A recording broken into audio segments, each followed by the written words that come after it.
Ongi etorri guztioi, mila esker hemen egoteagatik, eta, bueno, esatea, guretzat ohore bat dela, Bilboko Hezkuntza Fakultatetik, baita, antolakuntzan eta laguntzaileekin batera, mintegi hauek aurrera eramatea. Jakin dezazuen, 2016-tik bagaudela eraikiz kolektiboarekin, eta, bueno, esatea guretzat oso interesgarria eta beharrezkoak direla mintegi hauek, bai, esku hartzen eremutik eta baita ikerketaren eremutik.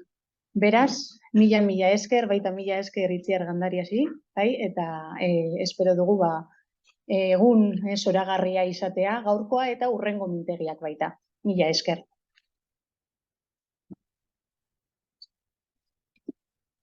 Egunon.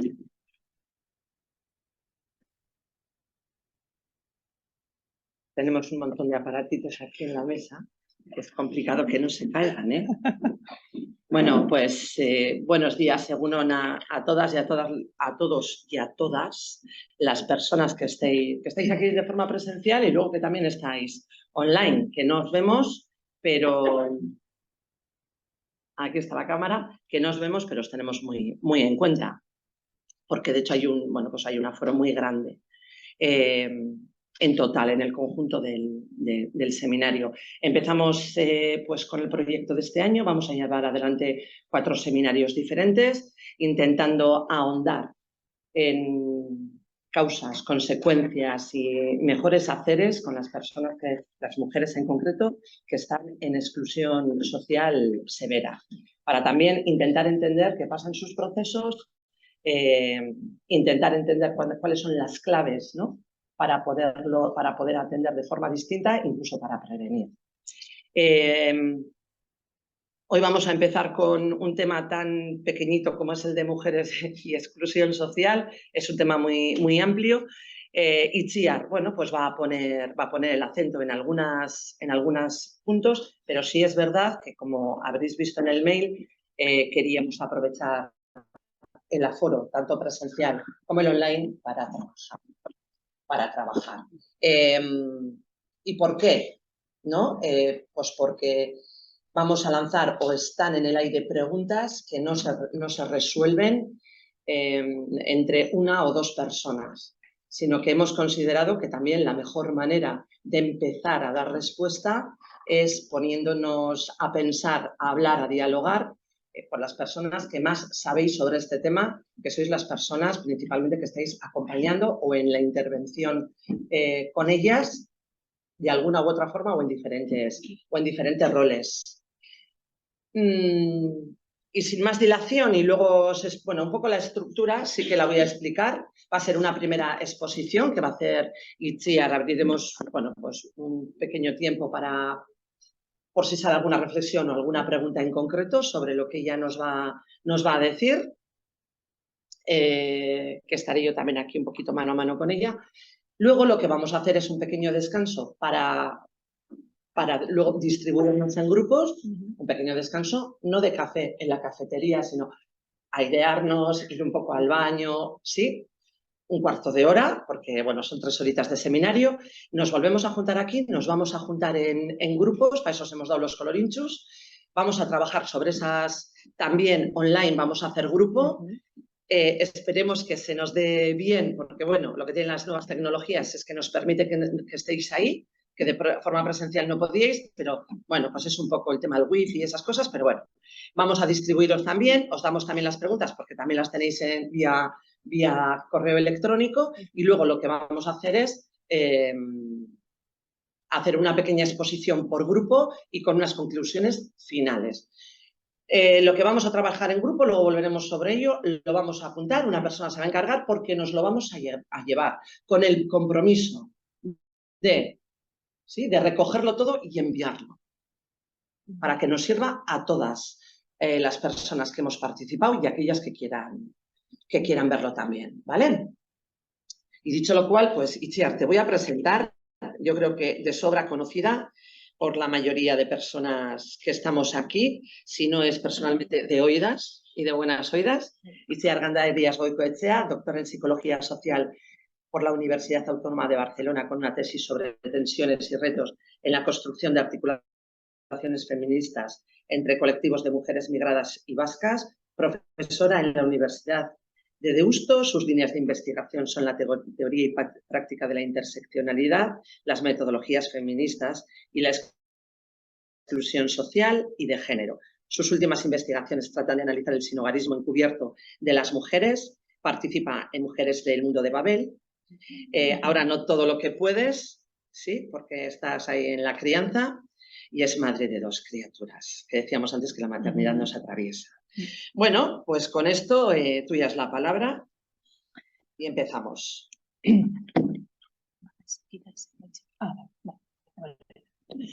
Bueno, egunon guztioi, eskerrik asko, bueno, lehenengoz eraikiz eta Itziber, gonbidapena hau egiteagatik, eskerrik asko antolakuntza, no? Eta egon zaretenoi, eskerrik asko hemen zaudetenei eta online, bai? Bueno, jende pilo bat dago online eta bai eskertzekoa da. Bueno, pues egunon, gracias por estar aquí un lunes, que además, bueno, pues el planteamiento es de trabajo y de pensar, ¿no? La verdad es que ha sido un proceso intenso, yo diría. Bueno, cuando llegó la propuesta, ¿no?, de Itziber, en algún momento os he dicho, ¿y yo para qué me he metido en este lío?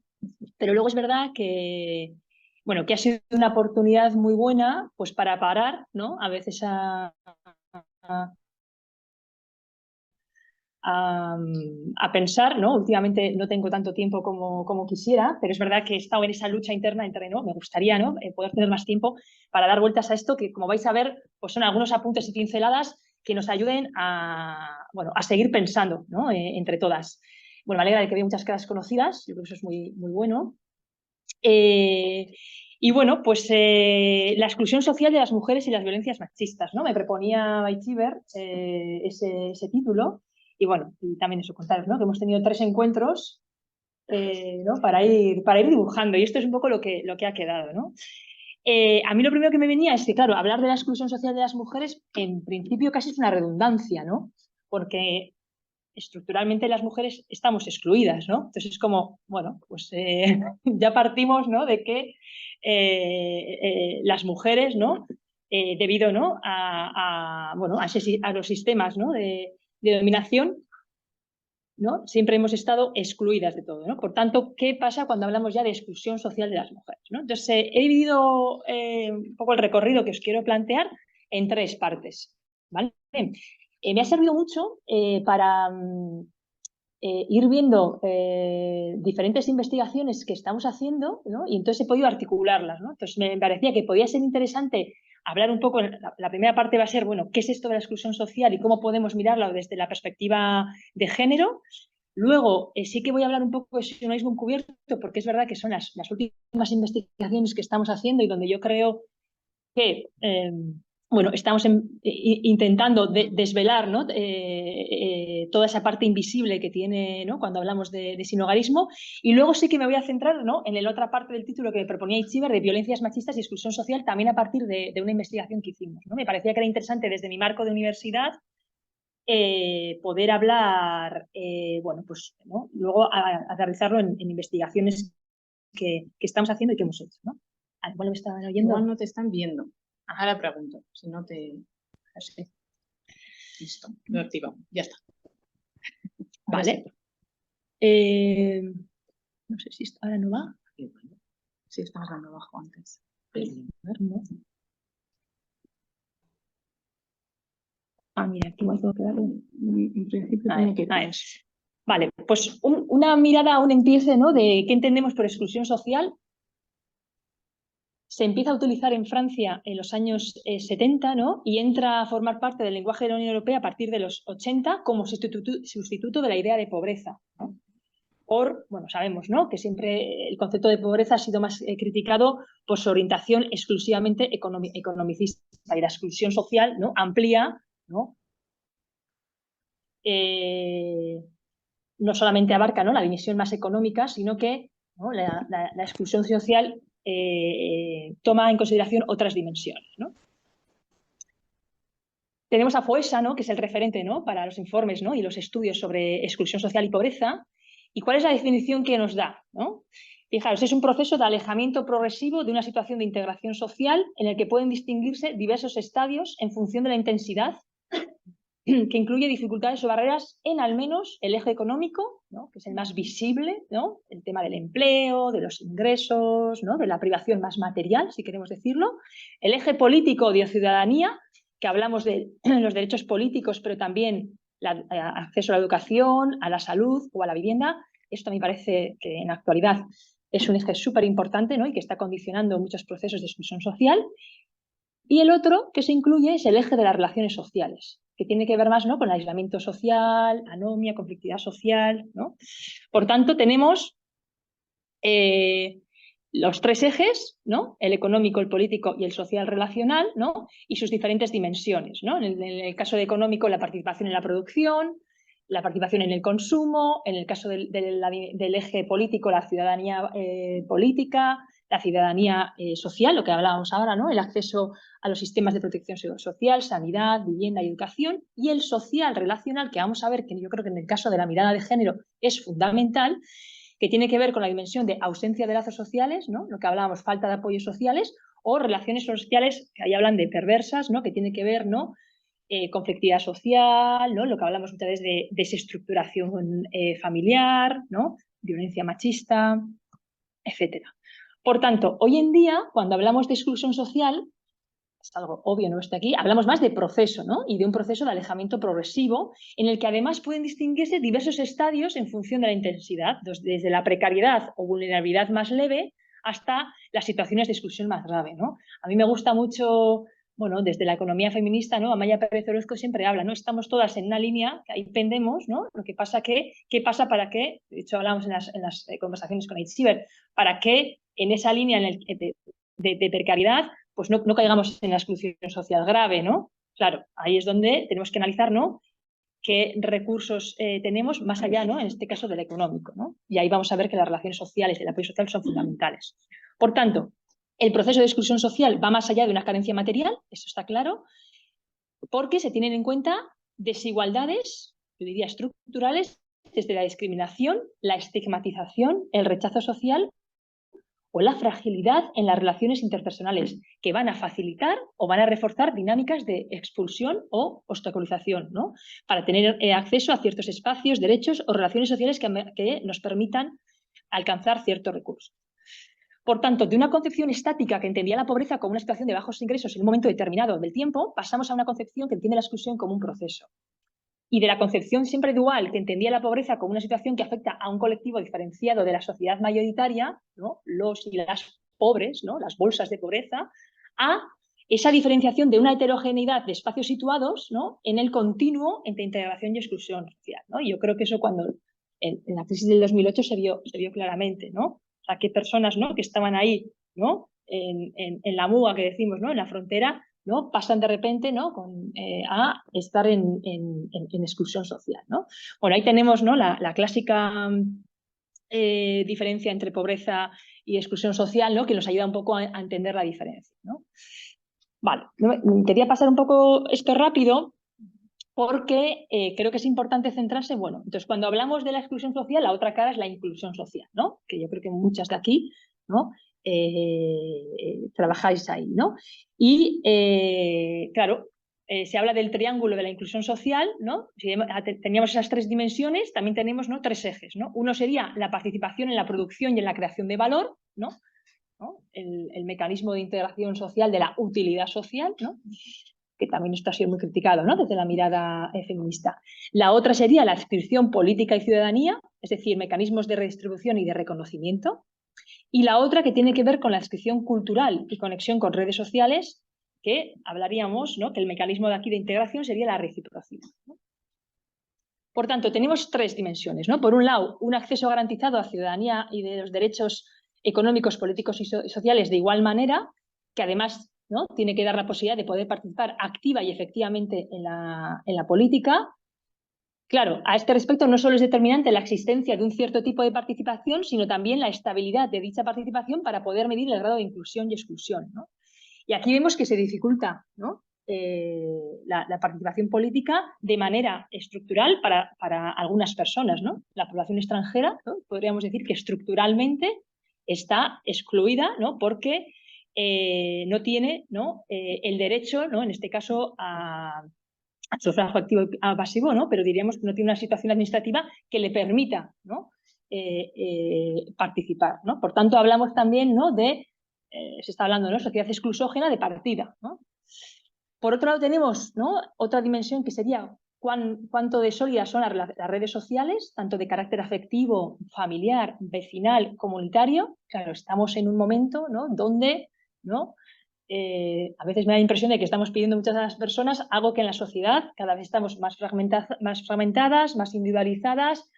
Hablar ahora de comunitaria pues es casi como ciencia ficción, ¿no? Por tanto, esas redes sociales y familiares son un elemento, sabemos, constituyente y fundamental de las dinámicas de inclusión y exclusión social. Y esa falta, ¿no? de conexión con estas redes, por supuesto que determina en gran medida la exclusión o la inclusión social de una persona o de un colectivo, ¿no? Vale. Y la última, que quería un poco señalar, era el espacio, que es lo que más se habla, ¿no? De la producción económica y del mercado de trabajo, ¿no? Que es el otro gran pilar, ¿no? Normalmente, y hasta ahora, bueno, yo creo que ya hace mucho que le estamos dando una vuelta, pero siempre ha sido el empleo como la vía principal de obtención de ingresos. Y hay muchos programas sociales que, ¿no? Se orientan hacia esa dirección, ¿no? La idea de la inclusión laboral, ¿no?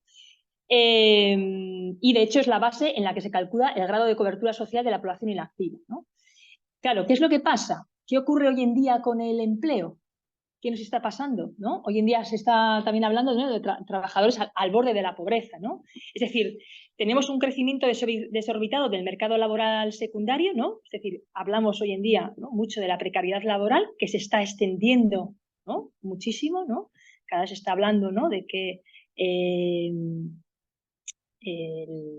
el poder de consumo, ¿no? se ha reducido, por tanto tenemos una alta rotación, ¿no? Yo me acuerdo una vez cuando vino Subirats a darnos un taller, él decía, yo es que solamente he tenido 2 trabajos, mi hija tiene 23 años y ya lleva por el 15º, ¿no? O sea, ¿qué pasa ahora, ¿no? Con la precariedad, la inestabilidad, la alta rotación y la pérdida además progresiva de derechos y de coberturas sociales, ¿no? Y esto está ocupado principalmente por jóvenes de baja y media cualificación, mujeres, ¿no? Personas extranjeras, ¿no? Y trabajadores adultos precarizados, ¿no? Por tanto, ahí vemos que esto de que el empleo es, ¿no? la vía para la inclusión social está bastante en entredicho, ¿no? Sacaba algunos titulares, fijaros, del 11 de julio de ahora. La situación de pobreza aumenta en los mayores de Euskadi, las mujeres cuadruplican a los hombres, ¿no? Más de 9.000 personas de 65 o más años perciben la RGI. Luego, fijaros, ¿no? Aquí nos está dando más dato, qué pasa con las mujeres y las mujeres mayores, ¿no? Que representan las mujeres el 68,2% del total, ¿no? Yo creo que son datos que ya nos están diciendo algo, ¿no? Otras noticias que hablaba de los últimos meses, la pobreza femenina, este caso era de Guipúzcoa, que han hecho un análisis específico, se refleja en las cifras de la RGI. Casi el 60% de los perceptores de la renta de garantía de ingresos son mujeres, ¿no? Y su presencia sube al 95% entre aquellas que reciben el complemento de la monoparentalidad. Pues también nos está diciendo algo los datos, ¿no? Vale. Lo mismo, ¿no? 1 de cada 8 personas ocupadas subsiste con rentas inferiores a los 10.000 euros brutales, ¿no? O viven en hogares que no ingresan más de 21 entre todos sus miembros, ¿no? Entonces, mientras la inflación neutraliza los avances, ¿no? de la estabilización de los trabajos y las subidas, ¿no? En este caso del SMI, ¿no? Por tanto, algunas reflexiones. Lo que decíamos antes, el empleo no nos está garantizando la inclusión social. Tenemos personas situadas en la exclusión social severa que son además personas no empleables. Esto hablábamos el otro día con Aichiber, ¿no? Que no van a ser, ¿no? Que no son potencialmente empleables. ¿Qué pasa? El tema de la prestación de la RGI, en principio son medidas que entendíamos, ¿verdad?, cortoplacistas y se están convirtiendo en medidas sin fecha de caducidad, ¿no? Sabemos que muchas de las personas que cobran la RGI tienen empleo.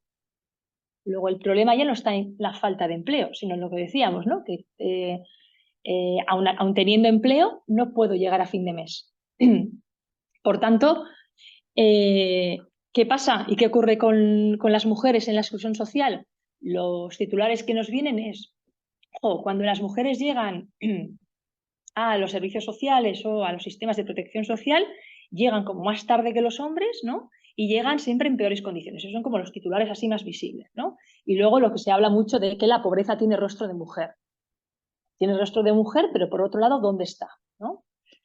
Yo me acuerdo que en el 2015, desde Brujas y Diversas con otros colectivos, hablábamos un poco, ¿no? Claro, de estas medidas, ¿no? En este caso de la RGI, ¿no? Que la coordina y la articula Lanbide. El lema era: Lanbide se mete hasta nuestras bragas, ¿no? De hasta qué medida, ¿no? La RGI, como sabemos, ¿no? Muchas veces son prestaciones, bueno, que se convierten y son, ¿no? Muchas veces de control social para las mujeres, ¿no? Claro, cuando hablamos de exclusión social y género, yo he hecho una revisión, ¿no? De qué es lo que se ha escrito, ¿no? Enseguida viene el concepto de feminización de la pobreza. Se empieza a hablar en los años 70 de la ceguera frente al género, y fueron algunas investigadoras las que empezaron a ver que aquí falta, ¿no? Un análisis mayor sobre las diferencias, en este caso, de género. Y fue Diana Pierce, en 1978, o sea, tampoco hace mucho, ¿no? Que acuña este término de feminización de la pobreza, ¿no? Y es verdad que ella lo acuña, pero el término pues, alcanzó mayor notoriedad con la publicación en el 84 de la obra de Hilda Scott Working Your Way to the Bottom, ¿no? The Feminization of Poverty, ¿no? En inglés, ¿vale? Por tanto, ya tenemos desde los años 80, ¿no? Que se empieza a hablar de la ceguera de género, ¿no? Algunas autoras nos hablan de que la noción de feminización de la pobreza es verdad que ha logrado una difusión cada vez mayor, aunque una de las problemáticas que tiene es que tiene un abanico muy amplio de significados, como que lo utilizamos para muchos contextos, para diferentes situaciones, y que a veces eso un poco que desdibuja, ¿no? Verdaderamente a qué nos estamos refiriendo con feminización de la pobreza, ¿no? Dice, es un concepto tan llevado y traído como confuso, difícil y equívoco, ¿no? De hecho, Paola Da Monti, lo he revisado mucho para esta presentación, en un artículo que tiene ella en Servituan, ella hace toda una recopilación, bueno, qué diferentes usos ha habido del concepto de feminización de la pobreza. Y fijaros, se habla de feminización de la pobreza para dar cuenta de la sobrerepresentación de las mujeres en la franja de pobreza, ¿vale? Es decir, las mujeres sobre todo, ¿no? Estamos ahí en la franja de pobreza. Por otro lado, también se habla de feminización de la pobreza para incidir en el aumento progresivo de las mujeres entre las personas pobres. También se habla de feminización de la pobreza cuando hablamos del incremento de la pobreza en hogares encabezados por mujeres. Por otro lado, también se quiere utilizar ese término cuando queremos aumentar la visibilidad de la pobreza de las mujeres. Y por último, sería el hecho de que las mujeres nos empobrecemos más por razones y procesos específicos y condicionados por el género, ¿no? ¿Vale? Por tanto, como veis, un uso bastante diverso sobre el concepto de feminización de la pobreza. Claro, aquí lo que nos pasa es que si queremos hacer un análisis de género con los datos que tenemos, lo que a veces nos pasa, yo me he metido en el último informe de FOESA sobre exclusión social, sobre exclusión y desarrollo social, que además ahora está por comunidades autónomas, es una gozada, ¿no? Todo el trabajo que se hace. Y claro, no hay algo, o sea, metes mujeres, género y no hay algo como muy específico, ¿no? Y claro, ¿qué es lo que pasa? Que sí que son datos muy significativos y útiles, no estamos diciendo que no, para obtener una primera fotografía de la realidad, pero es que las desigualdades de género resultan parcialmente invisibilizadas e infrarrepresentadas, podríamos decir. ¿Por qué? Porque partimos, ya no de que no hagamos un análisis de género, sino que cuando metodológicamente hacemos este tipo de encuestas, ¿no? Los datos que recogemos ya están sesgados, ¿no? en cuanto al género. ¿Por qué? Porque los datos de carácter individual que se presentan en realidad son datos de hogar, ¿vale? ¿Por qué? Porque en general, ¿no? Lo que se hace es que a todos los individuos que componen un hogar se les atribuye automáticamente el mismo índice de exclusión social. Y esto es un problema, ¿no? Es decir, porque dentro del hogar, ¿no? Hay diferentes realidades, ¿no? Por tanto, a veces no es que no hagamos un análisis de género de los datos, sino que estamos partiendo de metodologías de cómo hacemos, ¿no? Esas técnicas de recogida de datos que no tienen una mirada de género. Y esto, por ejemplo, lo voy a decir por si acaso luego no se me olvida, que lo estamos dando una vuelta con Miguel Ángel Navarro a todo el tema también de cómo se está recogiendo ¿no? en las investigaciones que hacen sobre el recuento de personas sin hogar, ¿no? Muy bien, se centra, ¿no? en las personas que siempre el recuento, que es maravilloso, en las personas que están en calle. Pero claro, si yo estoy hablando de sinhogarismo encubierto y estoy diciendo de que no hace falta estar en la calle para hablar de exclusión residencial, tendremos que también ver cómo empezamos a recoger datos de todas aquellas mujeres que no están en calle. O sea, cómo empezamos a visibilizar esos datos. Luego, metodológicamente, la herramienta tendrá que cambiar. Cuando digo cambiar, será ampliar, ¿no? Porque es como que seguimos hablando, pero no visibilizamos, ¿no? Toda esa ¿no? Sinhogarismo encubierto, ¿no? de mujeres que no están en calle. Bueno. ¿Qué esconden los datos? Yo creo que esta es la pregunta que nos hacemos siempre desde la mirada de género, ¿verdad? Y esto es algo, yo el otro día lo decía en clase y les decía, se reían, esta frase yo me la suelo tatuar, y mira que yo trabajo en análisis de género. Me la tatúo porque es como desagregar datos por sexo es fundamental, pero no es suficiente. Yo creo que esto, aunque alguna diga, qué obvio, ¿no, Ichi? Pues no es tan obvio, ¿eh? Yo me sigo encontrando un mogollón de investigaciones, que no, como hablamos de mujeres y desagregamos por sexos, que no es suficiente. El género no es solo una variable, es una categoría de análisis. Ya sé que diréis, esto es de introducción. Pues yo me lo tengo que seguir poniendo porque seguimos pensando que es una variable y no una categoría de análisis. Es decir, una lente que en nuestro caso nos permite observar, ¿no? Las dimensiones, en este caso heteropatriarcales, de la exclusión social. ¿Y qué es la complicación? Que tenemos que analizar lo invisible. Porque lo visible, ¿no? es la fotografía. Pero claro, ¿no? ¿Qué pasa con lo que está debajo, ¿no? Luego lo veremos. Un ejemplo que nos hacen, ¿no? Desde la economía feminista, que yo creo que tendríamos que tener más diálogo. Actualmente en el Estado español, de los 2,5 millones de personas empleadas a tiempo parcial, el 73% son mujeres. ¡Ping! Tenemos el dato, ¿no? ¿Esto qué implica? Pues implica una desigualdad. Peores salarios, ¿no? Y derechos parciales, ¿no? En este caso para las mujeres. ¿A qué se debe? Fijaros, el 20% de las mujeres y el 2% de los hombres tienen esta jornada parcial por responsabilidad de cuidados u obligaciones familiares. Es decir, en ausencia de servicios públicos, las mujeres asumimos la responsabilidad sobre los cuidados. Y esto, por supuesto, que incide negativamente en nuestra inserción en el mercado laboral, ¿no? Por tanto, las desiguales tasas de parcialidad esconden una desigualdad en la distribución de los cuidados no remunerados, ¿no? Unas políticas económicas que además reconstruyen la desigualdad y un mercado laboral que está organizado en torno a un modelo de trabajador estándar libre de cuidados, ¿no? En el que no encajan la mayoría de las mujeres, pero sí la mayoría de los hombres. Fijaros todo el análisis que podemos hacer de un dato, ¿no? Mujeres, empleo a tiempo parcial, 73% de las mujeres, ¿no? Necesitamos hacer un análisis que incluya, ¿no? ¿Qué pasa con la responsabilidad de los cuidados, ¿no? Y las obligaciones familiares, ¿no? ¿Qué nos esconden los datos? A otros titulares. La pobreza en las mujeres parece estar más vinculada estructuralmente al género y en los hombres, por ejemplo, parece estar más vinculada a acontecimientos sociales de carácter económico. Fue muy gracioso cuando se hace estudios del impacto de la crisis económica del 2008, que se hizo cuáles son las diferencias, decían, ¿ha tenido mayor impacto en los hombres? Claro, es que nosotras estamos estructuralmente, ¿no? ¿no? afectadas. Claro que ha tenido mayor impacto, ¿no? Porque ¿no? Si sobre todo diríamos que hay una crisis, ¿no? en el empleo, ¿no? Pero las mujeres, ¿no? Ya estamos, ¿no? estructuralmente más precarias, ¿no? Luego el impacto es menor, ¿no? Esto es como cuando hicimos la investigación con Arisa Gapurtus del impacto de la pandemia en las mujeres migradas. Una de las conclusiones que decíamos es que hay tantas desigualdades estructurales que claro que influye en la pandemia, tampoco vamos a decir que no, pero no tanto en la medida que queremos, ¿no? Otra cosa que es importante, el riesgo de pobreza es mayor en los hogares donde hay menores. También se está hablando de la familiarización de la pobreza, ¿no?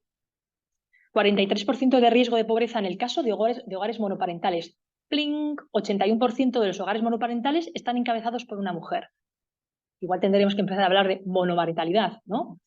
Y fijaros, un 20% de los hogares cuyo sustentador principal es mujer se encuentra en situación de exclusión social. Por tanto, las mayores diferencias entre hombres y mujeres están vinculadas, ¿os acordáis de los 3 ejes? Sobre todo al eje relacional. También podríamos hablar de salud, ¿vale? En este orden, en la existencia de situaciones de dependencia, necesidad de apoyo para las actividades cotidianas, lo relaciono con el titular que daba de, ¿no?, 1 de cada 4 mujeres que cuadruplica, ¿no?, el caso de la RGI en mujeres mayores, la ausencia de una red de apoyo, es decir, el tema de aislamiento social, y el sufrir violencia de género en el hogar. Por tanto, y aquí hay un artículo muy bueno de las compañeras de Cáritas, de hace poquito, de Alicia Suso y de Ana Sofía Tellechea, que os lo recomiendo, que ellas hablan de una necesidad de introducir en nuestros paradigmas de inclusión la perspectiva de los cuidados y la dimensión relacional, superando ese modelo de inclusión centrado principalmente en el acceso al empleo y a los ingresos. Yo creo que estamos hablando, pero yo creo que la dimensión relacional y de los cuidados tiene que estar mucho más presente, ¿no?, en los análisis que hacemos. Vale, me paso un poquito al sinhogarismo encubierto, que tiene que ver, bueno, pues en los últimos años en los que estamos metidos, ¿no?, y en temas de investigación. Os quería compartir una de las investigaciones que hicimos que daba datos muy interesantes. Cuando hablamos de perspectiva de género en exclusión social, yo sí que creo que la clasificación ETOS, ¿no?, de personas sin hogar y exclusión social, no sé si la conocéis, una clasificación europea de la tipología, yo creo que incorpora la perspectiva de género y nos da algunas claves. Porque sabéis, ¿no?, que la exclusión residencial dice, uy, no podemos tomar solo a las personas sin hogar, las que no tienen sin techo. Tenemos que empezar como a ampliar, ¿no?, ampliar la mirada. Y entonces hay diferentes categorías. Una es la categoría sin techo, otra es la categoría sin vivienda, que tiene que ver, por ejemplo, con personas que igual viven en albergues, en pisos tutelados, ¿vale? La vivienda insegura, que a mí esta es la que en el caso de género me parece súper interesante, ahora lo voy a matizar, que tiene que ver con, bueno, yo puedo tener un techo, puedo tener incluso el dominio legal, que ahora voy a explicar, es decir, casa en propiedad, ¿no? Pero el dominio social, que tiene que ver con sentirte segura, intimidad, ¿no?, que vamos a ver, ¿no?, no lo tengo cubierto. Me explico. Este es el caso que siempre pongo, ¿no? O sea, esto sería una mujer que sufre violencia de género y que vive todos los días con miedo de que pueda ser asesinada. Y me da igual que esté aquí o esté en Neguri, porque puede pasar. Si vemos desde esa concepción que amplía la mirada de la exclusión residencial, las mujeres que sufren violencia de género estarían dentro de vivienda insegura. ¿Vale? Esto para mí creo que nos da, en la cuestión de género, nos amplía, ¿no?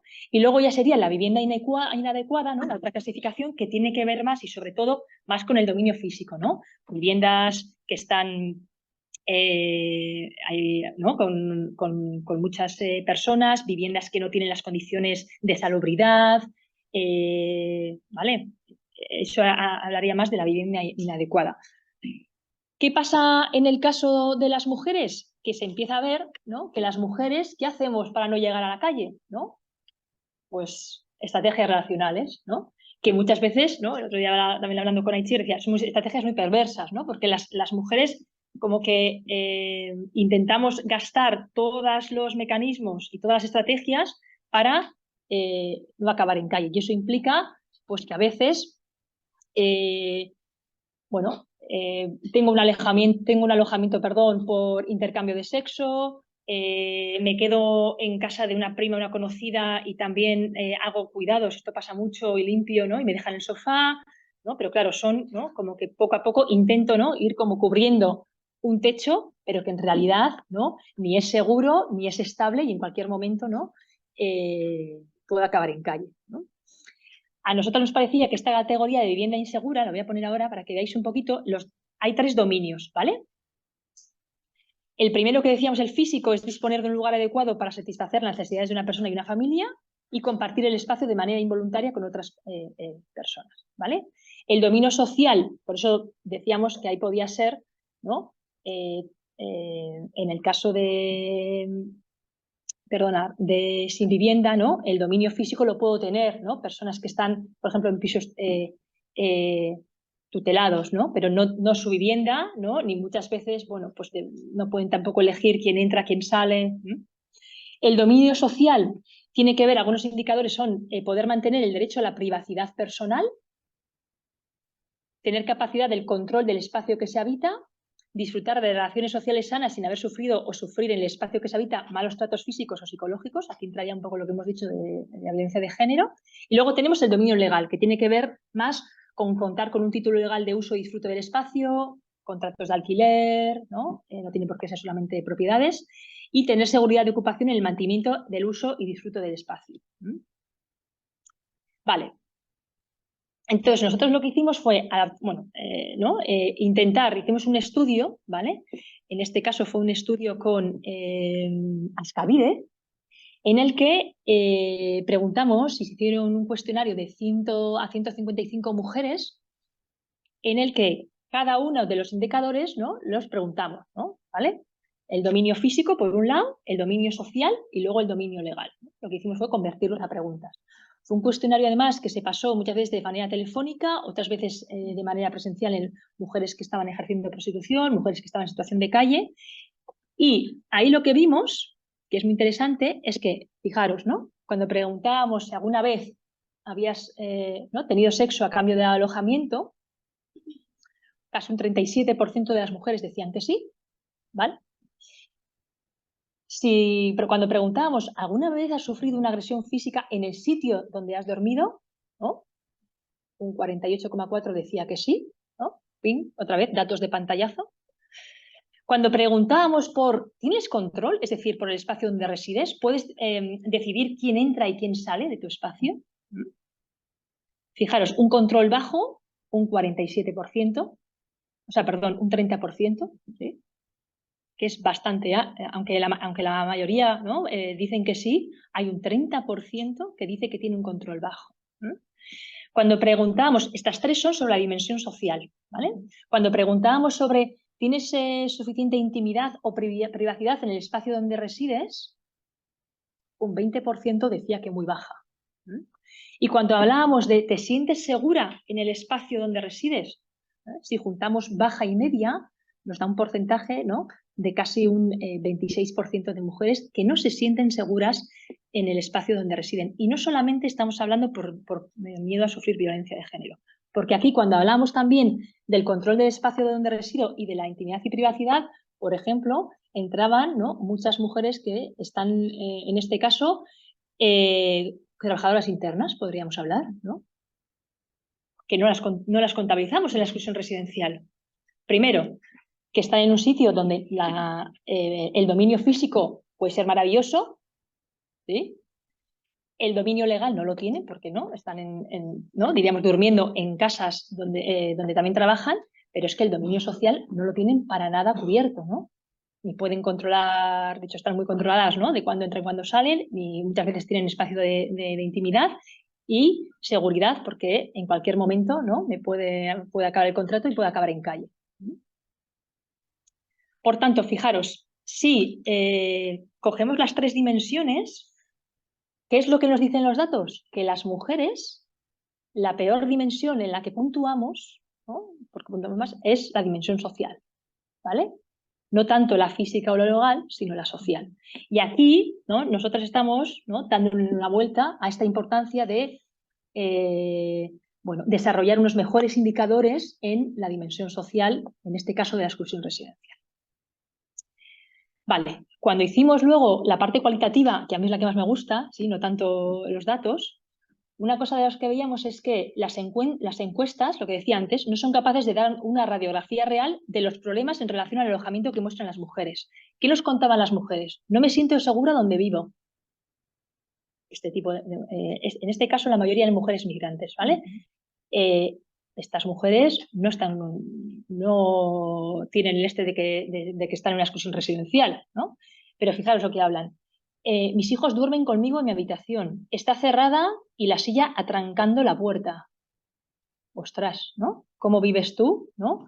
¿Qué tipo de seguridad y de intimidad tienes, ¿no?, en un espacio donde no te sientes segura, ¿eh? Es que una vez me pidió para salir con él, no quise y ahora está contra mí. quiso ligar conmigo y cuando le dije que no, empezó a hacerme la vida imposible, ¿no? En su casa, ¿no? O sea, mujeres que, ¿no? Están viviendo, ¿no? Violencias, ¿no? dentro del espacio donde viven, ¿no? Otras, escuchábamos que entraba a casa el señor y pensamos que se iba para su habitación y teníamos una cortina tapada y levantó la cortina y empezó a tocarme las piernas, ¿no? O sea, nos hablaban de muchísimos casos. Otro, agarró y me aumentó el alquiler. Nosotros pagamos 320, pero cuando el bebé nació nos aumentó 100 euros más, más por empadronarle y sin contrato de alquiler. Imagínate.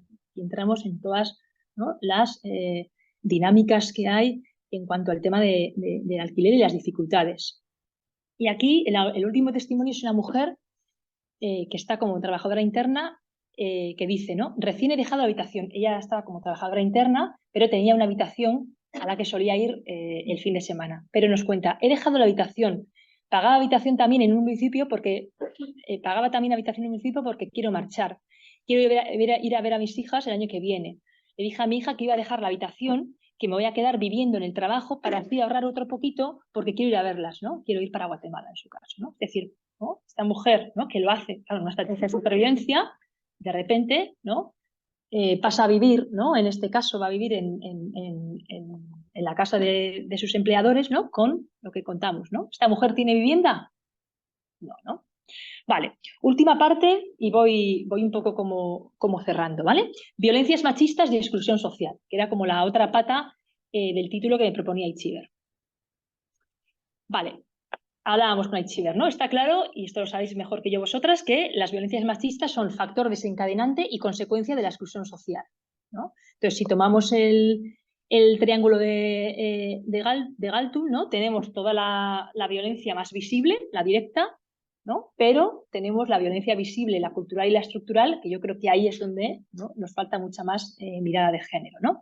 A partir de esta concepción del triángulo de Galtung, hemos hablado, ¿no? De un poco del triángulo, ¿no? De las violencias machistas, ¿no? De esas formas más explícitas, ¿verdad? ¿No? Y esas formas más sutiles, ¿no? Vale. Y el famoso, ¿no? iceberg de la violencia de género, donde yo creo que muchas veces en la intervención, que es donde podemos llegar, ¿no? Porque estamos trabajando con lo inmediato, estamos más trabajando con lo visible, ¿no? Y ahí lo que hacemos es el acompañamiento, la intervención y cuando podemos la reparación, ¿vale?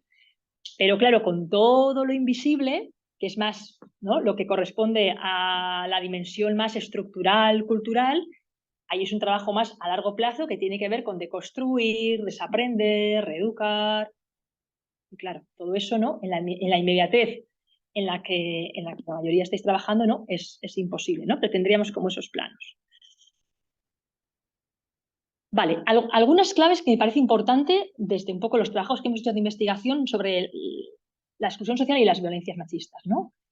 Frente a una mirada fragmentada, necesitamos ampliar la mirada de las violencias machistas a diferentes ámbitos, a diferentes tipos y a violencias entrecruzadas, ¿no? Yo creo que esto es fundamental. Necesitamos, por otro lado, reconocer la violencia institucional que reproduce una revictimización de las mujeres víctimas. Yo creo que esto es clave. Lo que hablábamos antes, ¿no? La redundancia de decir que la exclusión, ¿no? De las mujeres, pero es que yo también creo que la exclusión social es en sí misma una violencia, ¿no? Es decir, porque, ¿no? Hablábamos, ¿no? Hay personas que ya de por sí como, no tienen dificultades, ¿no? de una sociedad exclusógena que las aparta por su situación administrativa, ¿no? Como puede ser el tema de las personas migrantes, ¿no?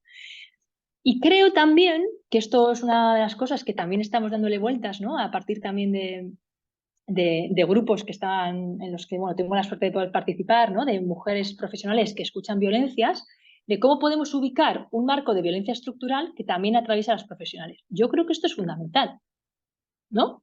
O sea, no tanto, ¿no? Poner el foco allá, sino que nosotras también partimos de un marco, ¿no? De violencia estructural que también atraviesa a las profesionales, ¿no?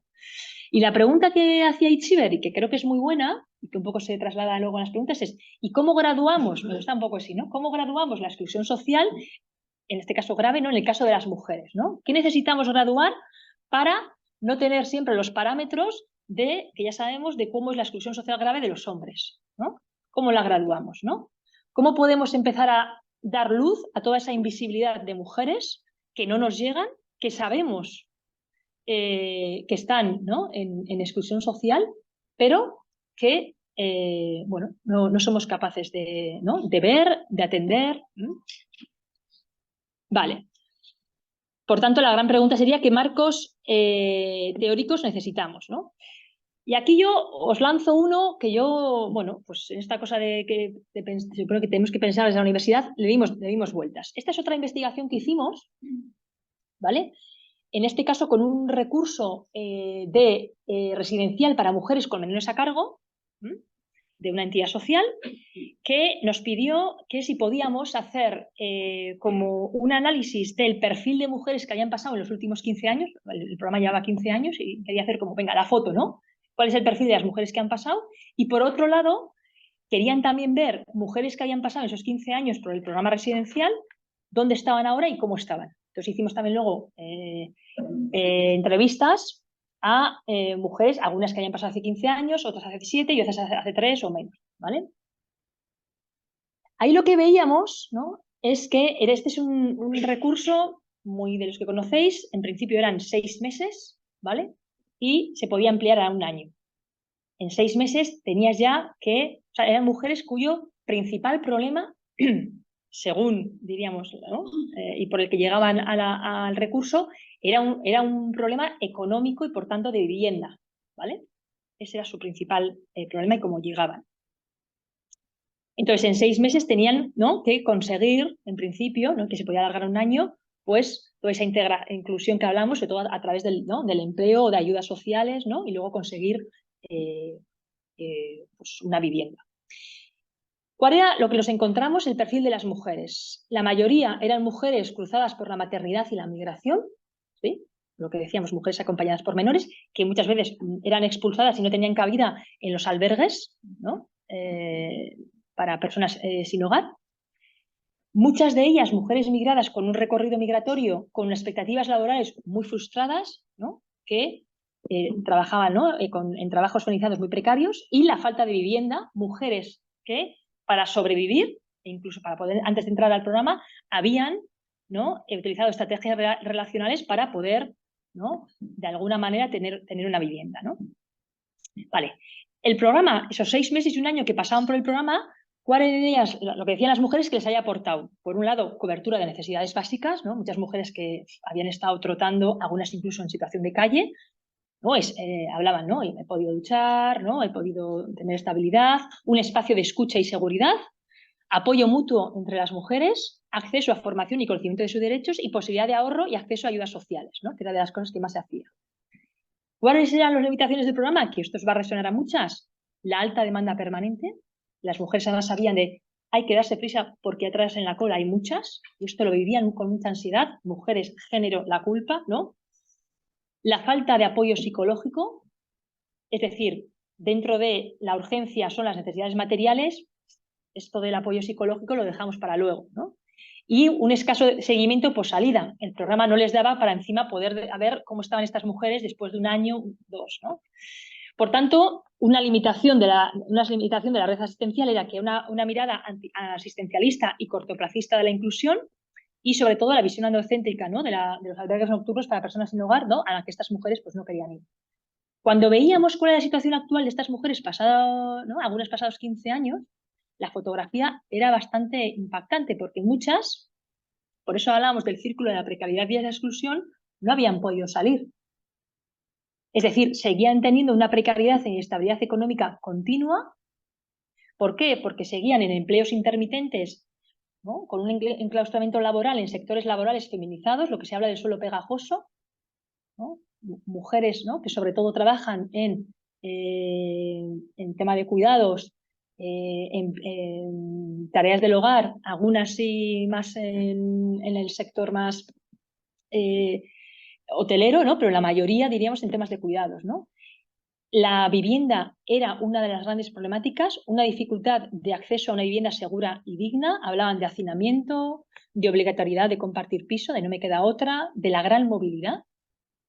Contábamos muchas mujeres por los pisos que habían pasado en los años, era impresionante, y las dificultades de acceso al padrón, ¿no? y lo que hablaban ellas era una falta de reparación de las múltiples violencias, ¿no? O sea, ellas venían arrastrando, ¿no? Violencias, muchas veces incluso, ¿no? Desde el país de origen, ¿no? Que no habían podido ser trabajadas, ¿no? De hecho, la exclusión social, ¿no? De hecho, el sinhogarismo y las violencias siempre, ¿no? Como que van un poco de la mano, ¿no? Y esta era un poco la conclusión que sacábamos. Y lo que veíamos ahí es que estructuralmente había, ¿no? No podíamos hablar de violencias machistas puntuales, sino de un continuum de violencias machistas que estaba la institucional, la económica, la racista, la cultural, la directa, ¿no? Que no eran como puntuales, lo que decíamos, sino que atravesaban las vidas de estas mujeres. Entonces, pues aquí una propuesta que si nos puede servir, que es igual lo conocéis, ¿no? El concepto de continuum de violencias, que yo creo que es interesante, ¿no? Porque nos permite comprender las múltiples facetas de la violencia. Muchos especialistas insisten en la no jerarquización y la no linealidad de las violencias, ¿no? Y desde esta perspectiva de continuum de violencias, pues es necesario centrarnos en las manifestaciones diversas y en la inscripción multiforme de cada una de ellas, ¿no? Es decir, pone en evidencia los lazos entre las diferentes manifestaciones de la violencia en la vida de las mujeres y su relación con los distintos sistemas de dominación, ¿no? Yo creo que este concepto nos puede ayudar un poco como a no tener tanto una mirada fragmentada, ¿no? de las violencias. Por tanto, las violencias adquieren forma diferente y se manifiestan en un continuo de violencias múltiples, interconectadas y a veces recurrentes. Son experiencias, fijaros, que se llevan a cabo en una variedad de contextos que se mueven de lo privado a lo público y que en el mundo contemporáneo globalizado además trascienden las fronteras nacionales, ¿no? Entonces, este concepto de continuo nos permite, lo que decíamos, ir más allá de la jerarquización de abusos y reconocer, no ir tanto a cuál es la violencia más importante, sino reconocer los vínculos entre las diferentes manifestaciones violentas en la vida de las mujeres y su correlación, en este caso, con el poder patriarcal, ¿no? Y luego creo que nos ayuda a promover la exploración de formas de violencia que no son comúnmente estudiadas, ¿no? O sea, no tanto la directa y la extrema, sino qué pasa con esas violencias menos invisibles, ¿no? Menos visibles, perdón. Algunos ejemplos, ¿no? La violencia a la que se enfrentan las mujeres, en este caso migradas, se multiplica dentro de los entornos laborales, que es un entorno privado, ¿no? Donde además se cruza el género, por supuesto, pero con la raza y la clase, ¿no? Una mujer, ¿no? Que trabajadora, en este caso de cuidados y del hogar, que decía, claro, ¿no? Yo tuve un trabajo con un señor y bueno, era de limpieza. Y ese señor se le murió la esposa y me dice, chavala, ven a trabajar. Como yo necesitaba el trabajo, pues también iba. Y me dice, ven. Me pagó, me dio 20 euros y después de esto sacó otros 20 y me los ofreció. Y le dije que ya me había pagado. Y me cogió y me quería besar. Y le dije que no. Me dio mucho miedo, temblaba y dejé este trabajo. Lo dejé porque quiso abusar de mí, ¿no? Entonces ahí vemos, ¿no? Cómo en el ámbito laboral, además muy invisibilizado porque son espacios, entornos privados, ¿no? Las mujeres reciben, ¿no? Múltiples violencias específicas, además, en este caso del cruce de género, la raza y la clase, ¿no? Pero es que también, además, se puede cruzar la situación administrativa, el origen, la clase y la identidad cultural, ¿no? Una amiga nos habla, ¿no? Toda la violencia más cultural del racismo, ¿no? Que no lo tenemos muchas veces en cuenta. Dice, en el trabajo donde estuve en un municipio me dijeron que no valía para nada, que era una inmigrante, que no tenía derechos a nada, y si que sería quejarme me dijo que nadie iba a hacerme caso porque era inmigrante sin documentos, ¿no? Que no valgo para nada, ¿no? La mujer que nos habla, ¿no? De esa violencia, ¿no? Más estructural. La misma, perdón, de Guatemala. Dice, cuando me vestía de mi traje, me decía que parecía una payasa, ¿no? Y eso también me dolía, que parecía una florecita, que van por ahí con una muñequita, bien adornadita, fijaros, ¿no? Y yo le decía que, ¿por qué decía eso? Si era nuestro traje, que es lo que utilizamos allá en Guatemala, ¿no? Y tenía mucho miedo de utilizar el traje porque se te quedaba mirando, ¿no? Y dejé de ponérmelo, ¿no? Hablamos de otras violencias que a veces no tenemos en cuenta, ¿no? Vale, algunas consideraciones finales, un poco para dejar abiertas para el debate, si queréis. Yo creo que tenemos que empezar a hablar más de la articulación, ¿no? En este caso de la co-construcción y la articulación de los sistemas de dominación, ¿no? Y en este caso de las violencias machistas, porque eso nos permite ver cómo se influye, ¿no? En la creación y mantenimiento de estructuras desiguales que ayudan a la producción y reproducción de la violencia, ¿no? Nombrar las violencias, ¿no? Desde las más conocidas hasta las más invisibles. Por tanto, desde una perspectiva más interseccional, la pregunta es ¿no? ¿A quién nos estamos dejando fuera? ¿No? Y qué mujeres no estamos viendo y qué violencias no estamos nombrando, ¿no? Yo creo que este concepto del continuum de las violencias, que no creo que sea como, ¿no?, lo que lo resuelva, pero que nos puede ayudar un poco a establecer vínculos entre actos que se describen como horrorosos, eso los detectamos muy bien, la violación, el asesinato, y actos que atentan más a la integridad de la vida cotidiana, ¿no?, como acoso en los lugares públicos, violencias simbólicas, en los ejemplos que hemos visto ahora de violencias racistas, ¿no?, pero que son ignorados, invisibilizados y yo creo que muchas veces normalizados, ¿no? Esto es una de las grandes problemáticas que tenemos, ¿no? Hasta que, claro, se convierten, ¿no?, en violencias más directas. Por tanto, sí que es verdad que a veces hay que tener cuidado con reforzar la producción y reproducción de las violencias a través de una lógica sumatoria, ¿no? Que yo creo que nos pasa mucho cuando, ¿no?, yo siempre hablo del mal uso que damos a la interseccionalidad, es que seguimos pensando en una lógica más sumatoria, de a ver cuál es más, ¿no?, de que se van sumando las violencias y que además algunas son más importantes, a una mirada más, bueno, la que yo os propongo, ¿no?, desde la articulación, es decir, potenciar una mirada siempre dinámica y relacional. Yo creo que esto es clave, ¿no? Es decir, analizar cómo los ejes, en este caso de violencia, se construyen mutuamente. Y luego, otra de las claves es el tema del contexto, ¿no? No es necesario abordar todos los ejes, ¿no?, sino detectar aquellos que emergen en cada situación, ¿no? Y algo que yo creo que esto es un poco lo que nos da la mirada interseccional es dejar siempre abierta la puerta a nuevos ejes, ¿no? Yo creo que la interseccionalidad me parece que una de sus potencialidades es que es una herramienta para preguntarnos siempre por realidades que se vuelven inconcebibles, ¿no? Entonces, más que resolver, que a veces lo tomamos como, ¿no?, la interseccionalidad ya es como el salvavidas, no, yo creo que la interseccionalidad siempre lo que nos cuestiona es, bueno, ¿qué no estamos viendo? ¿A quién estamos dejando fuera? ¿Vale? Por tanto, y ahí la pregunta que un poco que os lanzo, ¿qué mujeres se están quedando fuera de los servicios de atención, en este caso a violencias machistas? A veces creo que tenemos una definición muy acotada y demasiado restringida de la violencia machista en los servicios de atención, por tanto, ¿no?, deja fuera a muchas mujeres. Ahí un spoiler. Pensar intervenciones no estigmatizantes, yo creo que esto es súper importante, ¿no?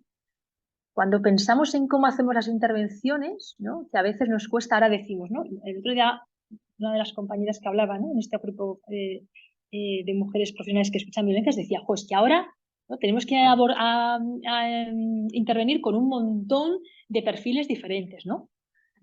O sea, cuidado porque también a veces, ¿no?, en la diversidad, ella decía, nos perdemos, ¿no? Igual es importante, ¿no?, cómo podemos poner más foco en el contexto y en la situación más que en la identidad, con toda la complejidad que eso lleva, ¿no? Pero claro, para esto, y es una de las cosas que yo siempre, el otro día que teníamos también una charla con Diputación, lo dije, está muy bien ahora, ¿no?, hablar de interseccionalidad y hablar de singularidad y todo esto, pero no podemos hacer lo mismo con los mismos recursos que hemos tenido hasta ahora. O sea, no puede ser que yo ahora tenga que abarcar a un perfil mucho más amplio con los mismos recursos económicos y recursos profesionales. Yo creo que esto conlleva recursos.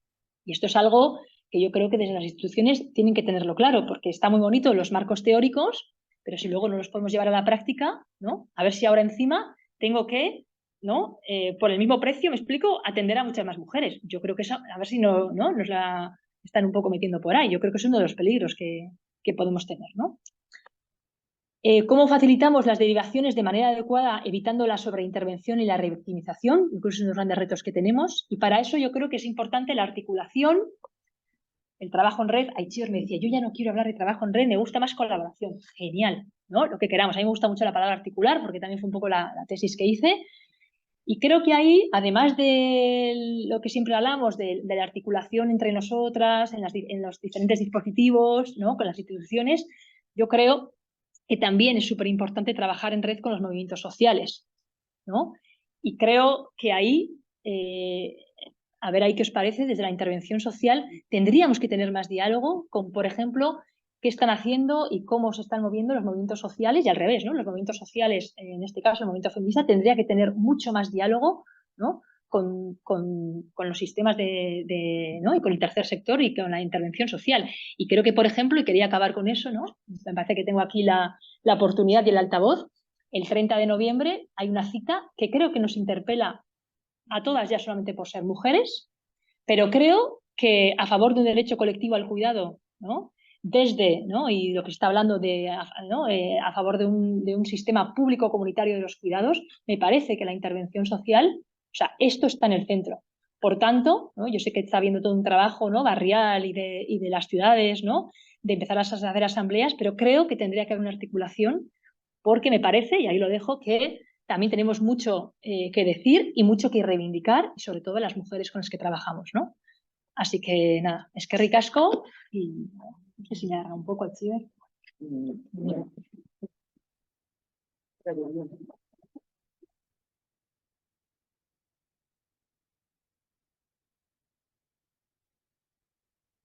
Vale, entonces lo que vamos a hacer ahora, si os parece, abrimos como un cuartito de hora por si queréis lanzar con toda la exposición que ha hecho Itzi, pues alguna pregunta o alguna idea o algo, ¿vale? Y luego ya nos vamos un poquito y nos dividimos en grupos y, para trabajar dos ejes principales, ¿vale?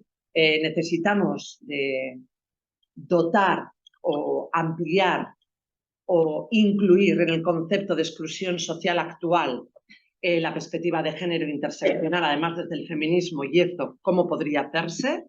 ¿Sí? Aquí también podemos tener una mirada fragmentada de lo que es la exclusión grave de las mujeres. Yo tengo el convencimiento de que sí. Yo tengo este convencimiento, pero lanzamos la pregunta. Y luego, por otro lado, la red de atención a violencias machistas, ¿cómo está atendiendo sobre todo a las mujeres que están en exclusión social severa, ¿no? A mí me gusta siempre mencionar una frase que me dijo una amiga y compañera, Sandra Arroyo, que me decía siempre que ir al ritmo de la más lenta, ¿sí? Entonces, quizás necesitamos mirar a la gente que no está siendo atendida o que es a priori atendida, pero luego expulsada, ¿vale? Y luego, si queréis, entramos a esto, ¿no? Para ver qué hace falta para que las violencias machistas, si yo estoy en prostitución, estoy en sin hogar, tengo drogodependencia, salud mental bastante precaria y soy muy disruptiva, me puedan atender y pueda tener una atención reparatoria desde el origen, desde el mismo momento, ¿no? ¿Vale? Estos son los dos ejes que luego vamos a trabajar con unas preguntitas que os damos más fáciles quizás, de lo que yo ahora estoy aquí diciendo, ¿vale? Entonces, un cuartito de hora por si queréis decir algo, ¿os parece? Y os pasamos micrófono. Sonia. Más que nada para que os oigan las personas que están online, ¿vale? Porque aquí nos oiríamos sin micrófono, pero con el micrófono así facilitamos a toda la gente que está ahí, escuchando y viendo.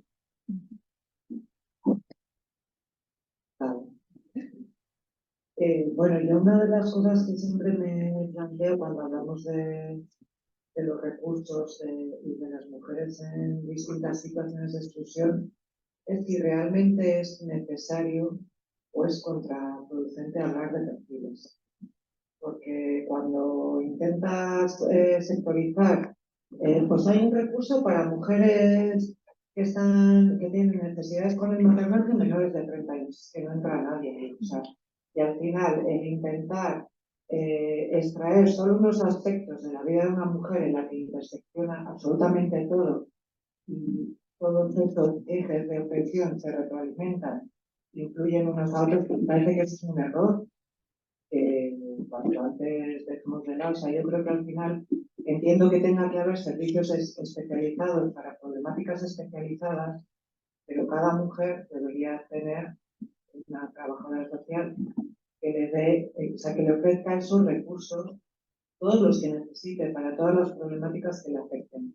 Porque cuando ponemos el foco en una realidad en concreto y además juntamos en un recurso a mujeres que tienen el mismo, entre comillas, perfil, lo que estamos haciendo es excluirlas todavía más, porque no entrando en contacto con otras mujeres que les puedan aportar otras experiencias, otras referencias de cómo enfrentarse a lo que les sucede. Entonces yo creo que los perfiles habría que tomarlos ya. Pregunta no hay. Muy buena. Preguntas hay muchas. Mientras levantéis la mano, absolutamente de acuerdo. Totalmente. De hecho, yo creo que es un sistema calculado y que es perverso. Es el propio filtro, ¿no? No tenemos servicios universales y gratuitos para todas las personas. tienes que tener cierto perfil para entrar en ciertos lugares. Ahora, luego la pregunta por el otro lado, por la parte de quienes diseñan, puede ser, pues, ¿cómo lo hacemos? Bueno, pues es que igual hay que plantearse, y el error está en la ecuación, ¿no? En cómo se ha planteado la ecuación, igual hay que plantearlo de otra manera.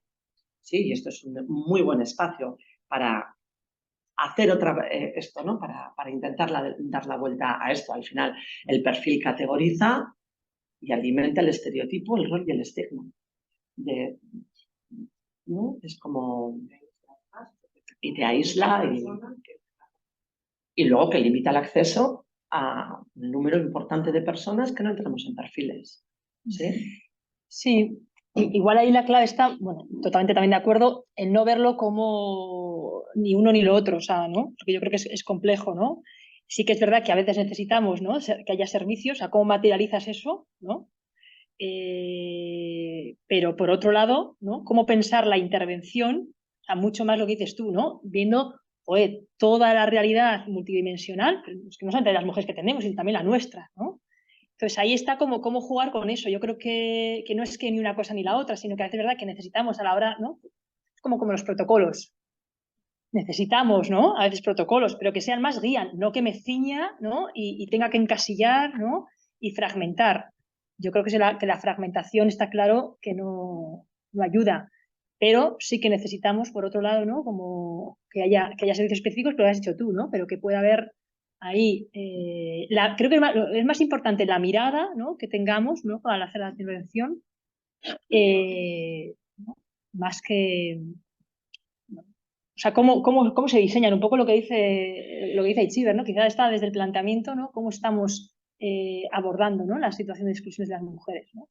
Cosa que yo creo que ahora ya tenemos herramientas para romper un poco con esta mirada del modelo médico en el cual en su momento se estructuró la intervención social y si te duele la rodilla y yo intervengo en la rodilla, ya, perdona, pero es que a mí la rodilla se me refleja en el hombro, ¿no? Y a la vez me está saliendo algo en la espalda y a la vez igual en el hígado. Entonces, el romper con esa mirada y ahora tenemos diferentes líneas de pensamiento, de análisis, entre ellos también el feminismo y la interseccionalidad que viene con fuerza para poder, si hay un error de planteamiento, igual tenemos que favorecer un poco el pensamiento divergente y lateral y dejar de pensar como hemos pensado hasta ahora y dudar de todo. Yo siempre digo, no vamos a poner la duda razonable en todo lo que hemos hecho. Lo hemos hecho lo mejor que hemos podido, pero esto no está sirviendo. Y en asistencia a exclusión social grave de las mujeres lo vemos. Todavía, aunque salgamos a contar, hay partes invisibilizadas y sabemos que no está ahí, pero seguimos contando en el mismo sitio, que también hay que contar, ¿eh? Ojo, eso es bien. Y luego en violencias machistas hay un montón de personas que no están siendo atendidas, que no están recibiendo, tienen acceso a los mismos derechos que tienen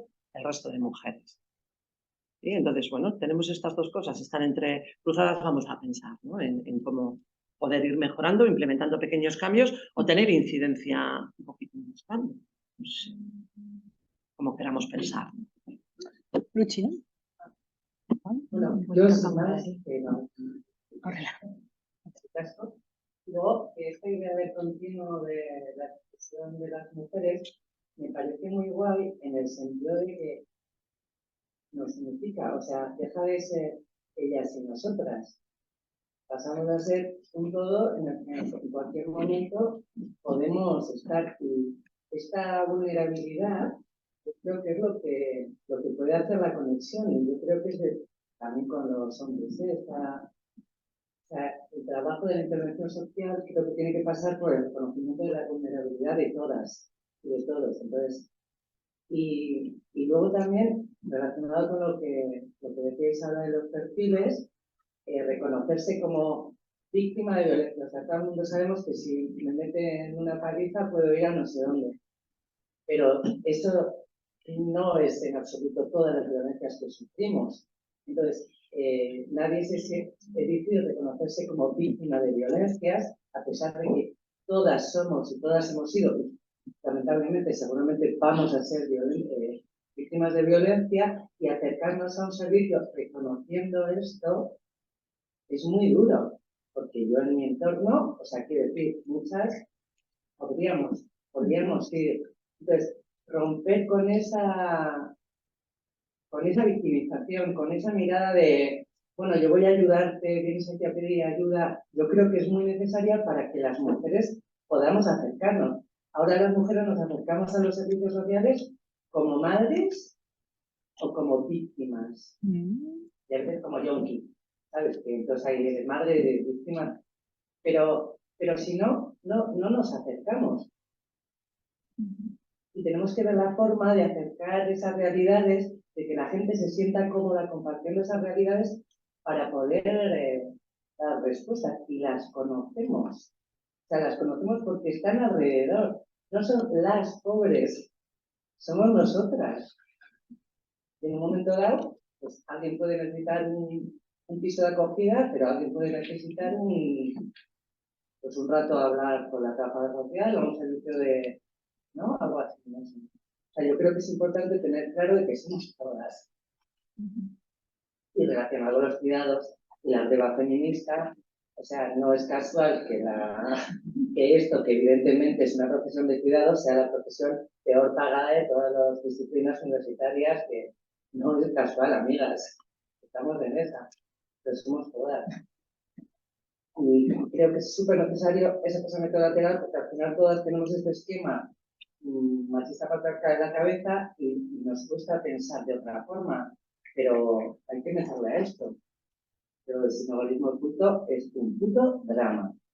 Lo intuyo, porque lo desconozco, pero intuyo que es un puto drama, amigas. Entonces hay que darle. Y se sabe desde hace tiempo, y en la última estrategia del Gobierno Vasco para Personas sin Hogar no hay nada sobre este tema. El Gobierno Vasco sabe, intuye que esto es un puto drama. Lo dejo. Vale, no tenemos mucho más tiempo si queremos luego ponernos a trabajar. Así que todo lo que tengamos en mente y todo lo que queramos hablar, el grupo, voy a repetir.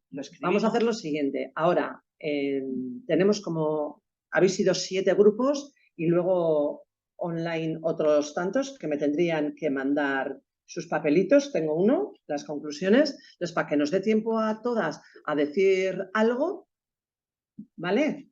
Lo que vamos a hacer es conclusiones, lo más relevante, lo más importante, y luego el compromiso nuestro de transcribirlo y enviároslo. Transcribirlo igual hasta interpretar algo, ¿vale? No va a ser transcripción per se, probablemente, ¿verdad? No, o sea, no vamos a prometer lo que no va a ser, que va a ser aparte también, ¿vale? Venga, pues empezamos por el grupo que queráis. Mira, voluntariamente las primeras.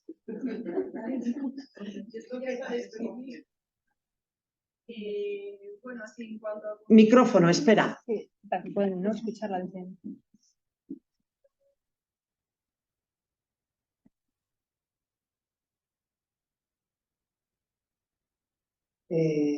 Vale, pues con el tema 1 hemos hablado mucho del tema de los cuidados, ¿no? De esa responsabilidad que se nos pone encima incluso cuando estamos en situaciones de exclusión, de tener que encargarnos del cuidado de las personas que necesitan de peques, de mayores, tal.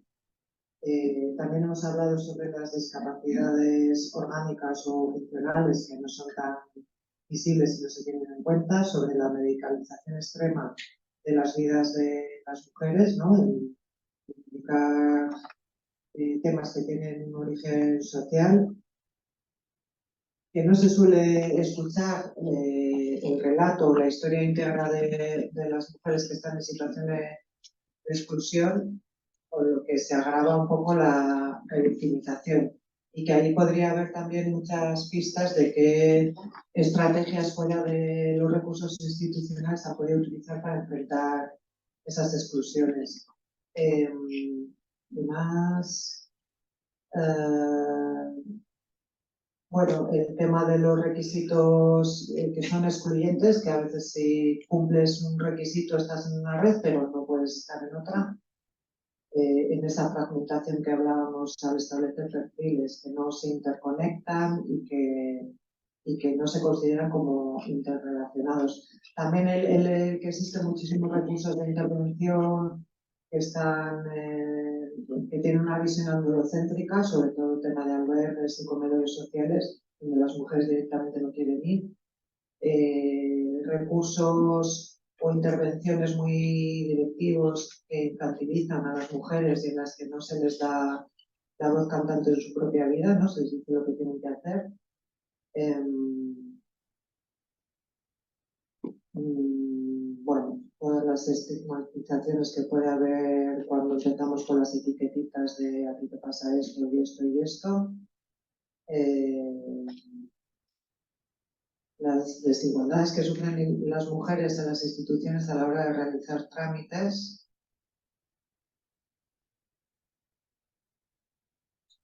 Eso, que cuando una mujer en situación de exclusión va sola a un recurso institucional, la atención es de una manera, y cuando va acompañada de una educadora, una amiga, alguien que sabe un poco más del tema, es completamente distinta. Entonces, que incluso a veces en los recursos hay ciertas directrices como de poner trabas, ¿no? De limitar el acceso a los recursos. O sea, yo lo he vivido en primera persona, me pones una cara de acompañar a una mujer a la que de primeras, o sea, ella entra sola y le dicen que no. Luego entras tú y te dicen, bueno, igual sí. Eso muchísimas veces. Bueno, no sé si todo lo decimos. No, solo conclusiones. vale. Pero de la primera parte o de las... De las dos. Vale. Bueno, creemos que tendríamos que centrarnos más en los procesos de estas mujeres que en las situaciones concretas, también para prevenir futuras exclusiones, escucharlas, indagar o profundizar más, hacer como un mapeo de qué relaciones tienen esas mujeres, tanto las buenas como las malas, y indagar en lo que intuimos invisibilizado, ¿no? En toda esta parte de etnicidades, discriminaciones culturales, capacitistas. Respecto a lo de qué tiene que cambiar en los servicios, pues bueno, pensamos que tiene que haber mucha inversión en formación, en tema de violencias, evitar la revictimización, escuchar más, preguntarles directamente a las mujeres cómo les gustaría que les atendieran o qué recursos les gustaría tener disponibles, formar también a hombres en prevención de violencias para que entre ellos a ver si arreglan un poquito. Que hubiese programas de educación sexoafectiva, atención centrada en las personas, no en los perfiles, y luego el tema de, bueno, que a veces los recursos de atención acaban siendo un poco gueto, ¿no? Lo que comentábamos antes, que juntas un montón de mujeres que han tenido violencia machista en un recurso y ya no se relacionan con nadie más en otras situaciones. Eso creo. ¿Algo más? A ver, era una frase, pero bueno, digo para aviso a navegantes que nos dé tiempo. No, con lo que has dicho antes que he puesto una cara, es porque estaba pensando. Estaba pensando porque el hecho de, tú mencionas, ¿no? Si una mujer va acompañada o no va acompañada, la vida le cambia. Es más, la vida le cambia. La vida le cambia. Entonces, yo creo que todas las personas que trabajamos con personas y acompañamos, en este caso a mujeres, pero no podemos hacer lecturas con menores o con hombres o con lo que fuera, pero en este caso con mujeres esto lo sabemos y sin embargo no se ofrece servicio de acompañamiento de mano de la institución más que en casos muy puntuales. Si estás en un piso de acogida por violencia y la persona educadora te acompaña a cierto punto. Y sabemos de la importancia que, unido a la ética del cuidado y a la economía feminista, como dice Orozco, ¿no? Todas aquellas cosas que sostienen la vida, entre ellos la gente que nos acompaña. Y que las mujeres en exclusión no tienen. En exclusión grave, menos. ¿No? Entonces, fíjate si le está dando importancia a lo que has dicho. He puesto ahora porque pum, estaba pensando. ¿Vale? Venga, siguiente grupo, Osondo, Escarricasco. Y esto nos lo llevamos. Venga. Siguiente. Vale, pues yo voy a hablar de frases, ¿vale? Es verdad que hemos estado ahí en debate, pero resumo un poco en, por ejemplo, una compañera apuntaba que la juventud y la falta de experiencia en la vida en general, en todos los ámbitos, empleo, etcétera, dificulta el acceso al empleo y, por tanto, a la economía, a la independencia, etcétera. Los empleos siguen siendo estigmatizados por género, mujeres ligados a los cuidados, hombres en otros empleos más valorados. Hablábamos también en el tema de separaciones y divorcios, pues que suelen empobrecer más a las madres en este caso, a pesar del mito de que se queda con todo. Con respecto al tema 2, bueno, dábamos valor así a que los recursos estuvieran más pegados a los territorios y no tanto al tema de los perfiles. Es decir, que podríamos atender las necesidades de las mujeres, sea cual sea su punto de partida y sus dificultades, que pueden ser relacionadas con salud mental, la situación económica precaria, etc. Y así podríamos atender a la diversidad, no solamente a un tipo de población. También apuntábamos que podríamos escuchar más a las mujeres y no volcar tanto una batería de preguntas típicas de maltrato y apoyarla más a largo plazo y con una mirada más abierta. Vale, eskerrik asko.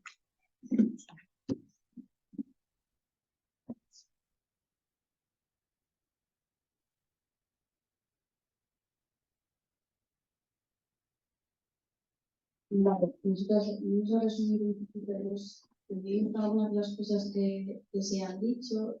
Nosotros señalábamos también el problema de fijarnos en el perfil de las mujeres en lugar de las circunstancias que les rodean para poder generar el acceso a los servicios. También hablábamos de, en cuanto a los elementos diferenciadores entre hombres y mujeres, la falta de perspectiva de género, ¿no? Las herramientas de diagnóstico y de valoración, y que es necesario tener en cuenta de que no partimos de la misma línea base, por decirlo de alguna forma, que los hombres, pues siempre en valor. Hablábamos de que en los recursos sigue habiendo una mirada fragmentada y que las mujeres cuando acuden a los servicios sociales lo hacen con demandas específicas y lo suelen hacer cuando ya están en situaciones, digamos, ya muy complicadas o cuando ellas ven que no pueden más, y muchas veces tienen que ver con situaciones familiares, ¿no? Aquí entra lo que tiene que ver la perspectiva de los cuidados, ¿no? Muchas veces son los motivos familiares, cuando ya se dan cuenta de que no pueden hacerse cargo de hijos o cuando ya el cuidado les sobrepasa, cuando acuden a los servicios sociales, y ahí ya es cuando entran en juego pues, muchos otros factores, ¿no? También hablábamos de qué ocurre con lo que no se ve, que habría que desarrollar formas de ver esas cosas que no están tan sutiles a la vista, ¿no? De aprender a diagnosticarlas en la sociedad, ¿no? Cuando uno mismo cuando no quedan patentes, aprender a que sean visibles, ¿no? A que no sean tan invisibles. Y ampliar en ese sentido la mirada en la exclusión social. Se ha hablado también de las personas en situaciones de vivienda insegura como algo de un problema de base, y ahí entran también los problemas estructurales, ¿no? También decíamos que es muy importante dar respuesta a los problemas estructurales, que es fundamental para que se pueda continuar con el resto de intervenciones, porque no nos sirve de nada, bueno, no es que no sirva de nada, sino que muchas veces las intervenciones pueden quedar cojas si no se dan respuesta a problemas que son tan estructurales como tener un sitio donde vivir, ¿no? Si no se dan respuesta a los padrones, a las situaciones de extranjería para poder trabajar o para poder tener derechos sociales. Entonces eso tiene que haber respuestas más sencillas para las personas y que no se igualen en derechos. Y luego también hemos señalado que es necesaria una coordinación real entre todos los servicios, que seamos capaces de coordinarnos entre todos y que haya una comunicación fluida para que todo funcione bien. Y asumir también que los servicios están construidos desde una mirada androcéntrica y aprender de ello para poder deconstruirlos y construirlos con una mirada más. Y eso es todo posible. Eskerrik asko.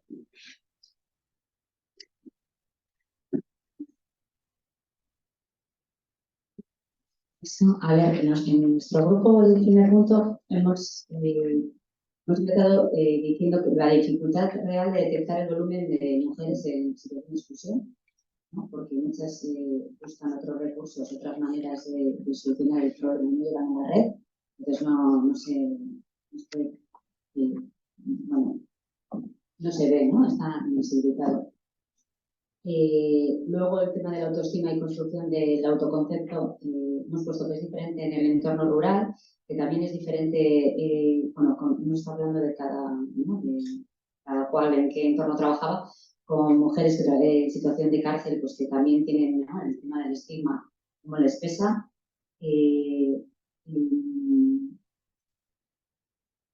La percepción objetiva sobre lo que supone el bienestar, que depende del origen, pues hay mujeres que pueden estar en situación de exclusión, pero no lo viven como tal, ¿no? Porque a lo mejor tienen recursos económicos, tienen más o menos una vida que pueda estar, pero sin embargo, pues no tienen, están excluidas de lo que decíamos socialmente, no tienen una red social, o incluso no tienen problemas con el idioma y no pueden comunicarse ni acceder a un montón de recursos, porque pues, es el idioma que a lo mejor ¿no? Si viven en pareja con sus maridos, los maridos son los que las tienen que acompañar a los sitios porque son los que controlan el idioma y eso. Y la falta de red de apoyo en alguna, o sea, la falta de redes de apoyo y la falta de información. Bueno, pues algunas ayudas económicas que han sido limitadas para bueno, con el tema de los sistemas familiares diferentes, bueno, lo de las ayudas, ¿no? Han mejorado. Y bueno, los miedos a denunciar y a visibilizar que han sido víctimas de agresiones, no llegan a la red. Y luego hemos hablado de la necesidad de crear espacios que no sean mixtos, los recursos que no sean mixtos. No dar nada por hecho, procurar ajustar el acompañamiento y asesoramiento a las circunstancias objetivas de la persona y respetar sus ritmos, sus decisiones y las consecuencias de las mismas. Y procurar no juzgar, ¿no? Hacer una intervención desde no juzgar. Y la adaptación del lenguaje, de cómo desde los recursos, como hablamos, ¿no? Que muchas veces se utilizan un montón de acrónimos, la persona, y damos por hecho que se entiende, ¿no? La RGI, la SALSEP, y que incluso en entornos así de gente cercana no entendemos muchas veces los acrónimos, ¿no? Y damos por hecho que la gente que acude y a la que estamos atendiendo, a las mujeres que acuden, nos están entendiendo perfectamente. También tener cuidado con el asistencialismo, la validación emocional sin justificar ciertos comportamientos y trabajar desde la interseccionalidad.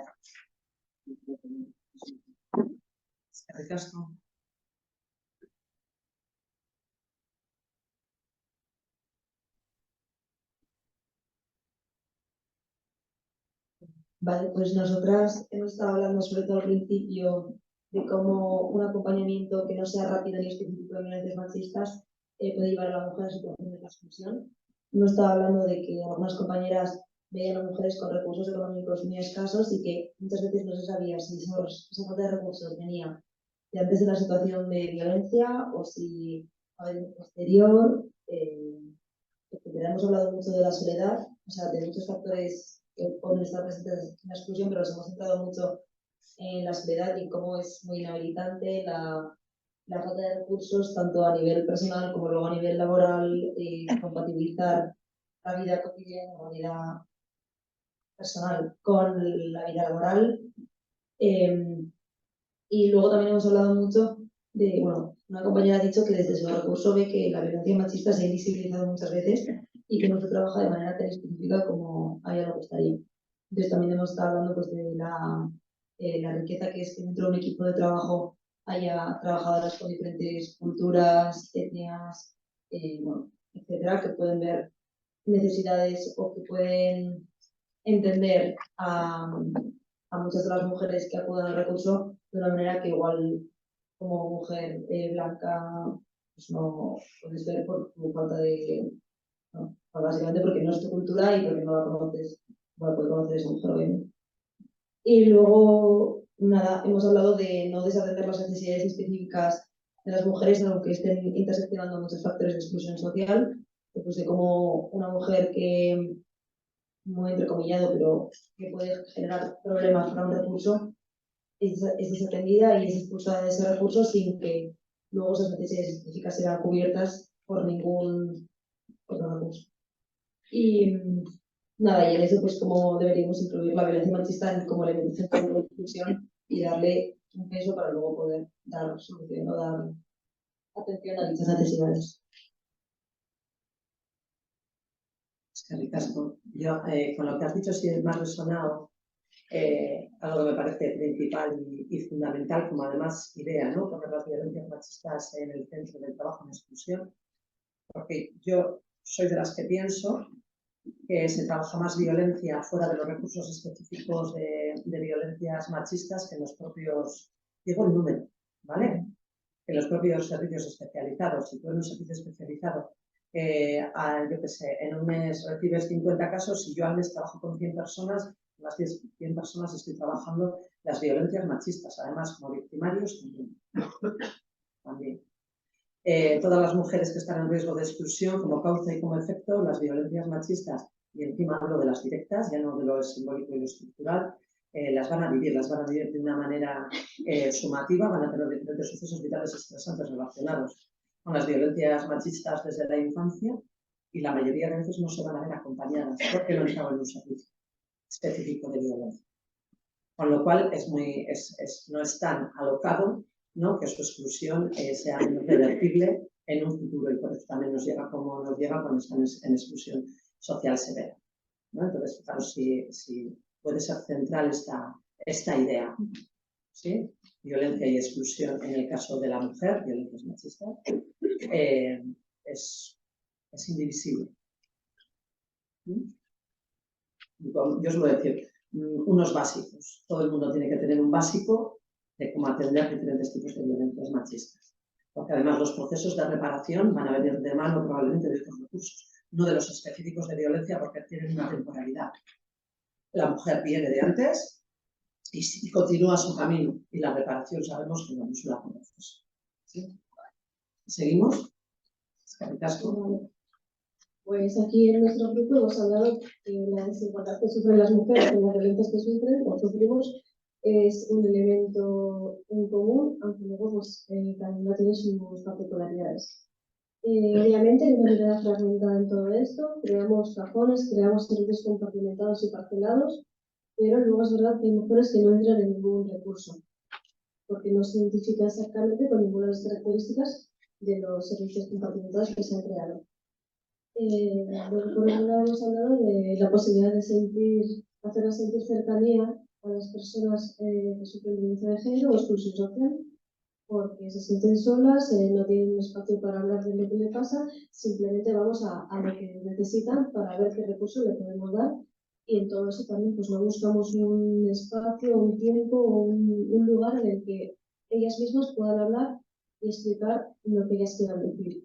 Estamos más pendientes de cómo encajonar el recurso y hacia dónde dirigirlas que en escucharlas. Entonces, la parte emocional está pendiente y aquí se genera mucha soledad y eso hace que ellas mismas sean capaces de crear redes con otras mujeres y pues, tener una red de apoyo entre ellas. Luego también hablábamos de la dificultad de las mujeres migradas por el hecho de estar en situación administrativa irregular, no ser fácil la regularización de las mujeres en cuanto al tema administrativo. Las mujeres mayores de 50 años o 60 años que no tienen empleabilidad fácil tampoco y pueden sufrir con mayor exclusión social. Y luego lo que acabo de decir, potenciar y favorecer espacios de creación de redes entre mujeres donde se dé una mayor interacción y que no sientan que sientan que lo que les sienten, lo que les pasa no les pasa a ellas. Y muy importante también respetar los ritmos de cada una. Y en cuanto al tema 2, tener otra mirada, deberíamos tener otra mirada las personas que trabajamos en los servicios sociales o así y crear tiempos y espacios. En cuanto a la detección, dado que muchas personas no acuden a los servicios sociales, estaría bien que los ambulatorios, centros médicos, hospitales o también colegios así, se cree algo de detección, se ponga un poco de hincapié en ello. Los recursos deberían ser muy cercanos y hay que tomarse más tiempo para hacer un diagnóstico, para valorar dónde encaja mejor una persona. En vez de hacerlo así rápido en 2 o 3 entrevistas, tomarse un poco el tiempo, porque a veces nos equivocamos en derivarlas a un sitio o a otro. Y para ello necesitamos generar un vínculo de confianza con la persona que estamos atendiendo y eliminar el estigma del perfil.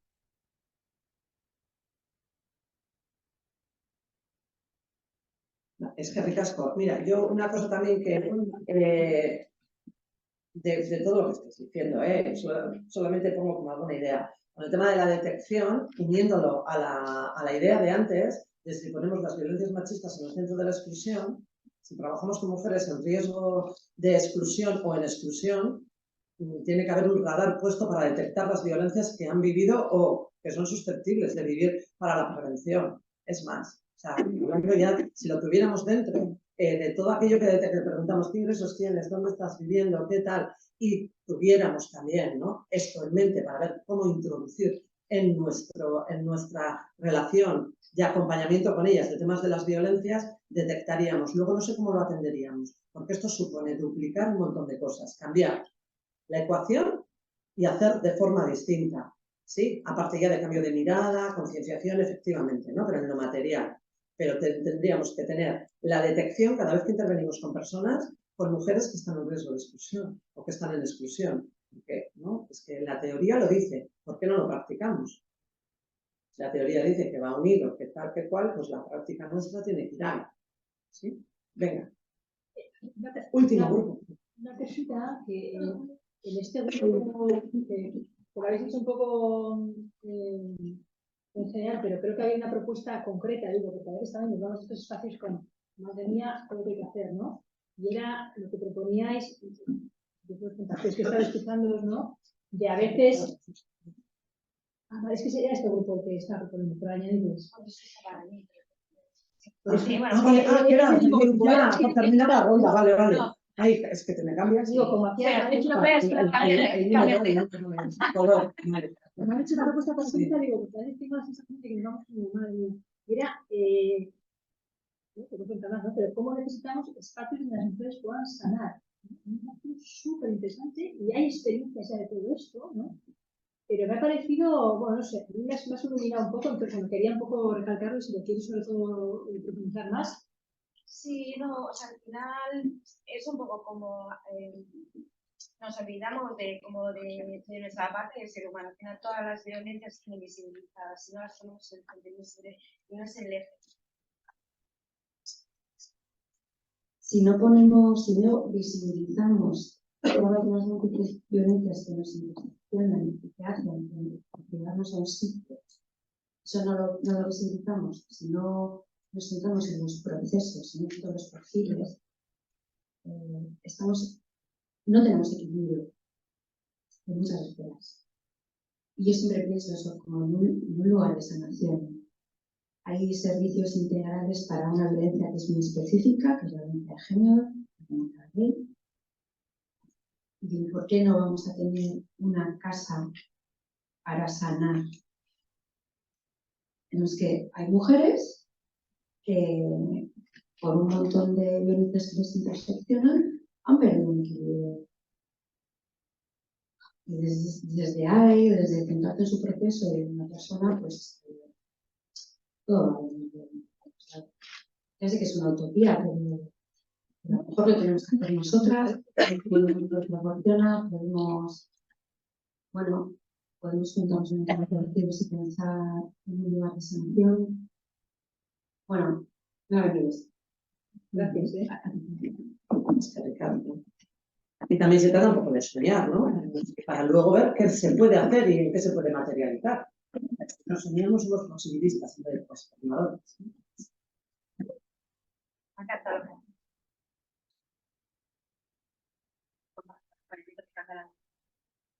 Sí.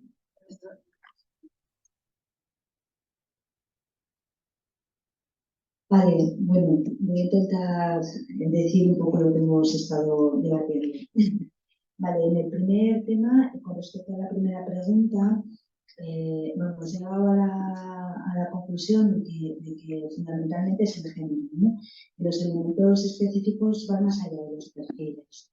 Entendemos que el género lo entendemos como un elemento completamente transversal, ¿vale?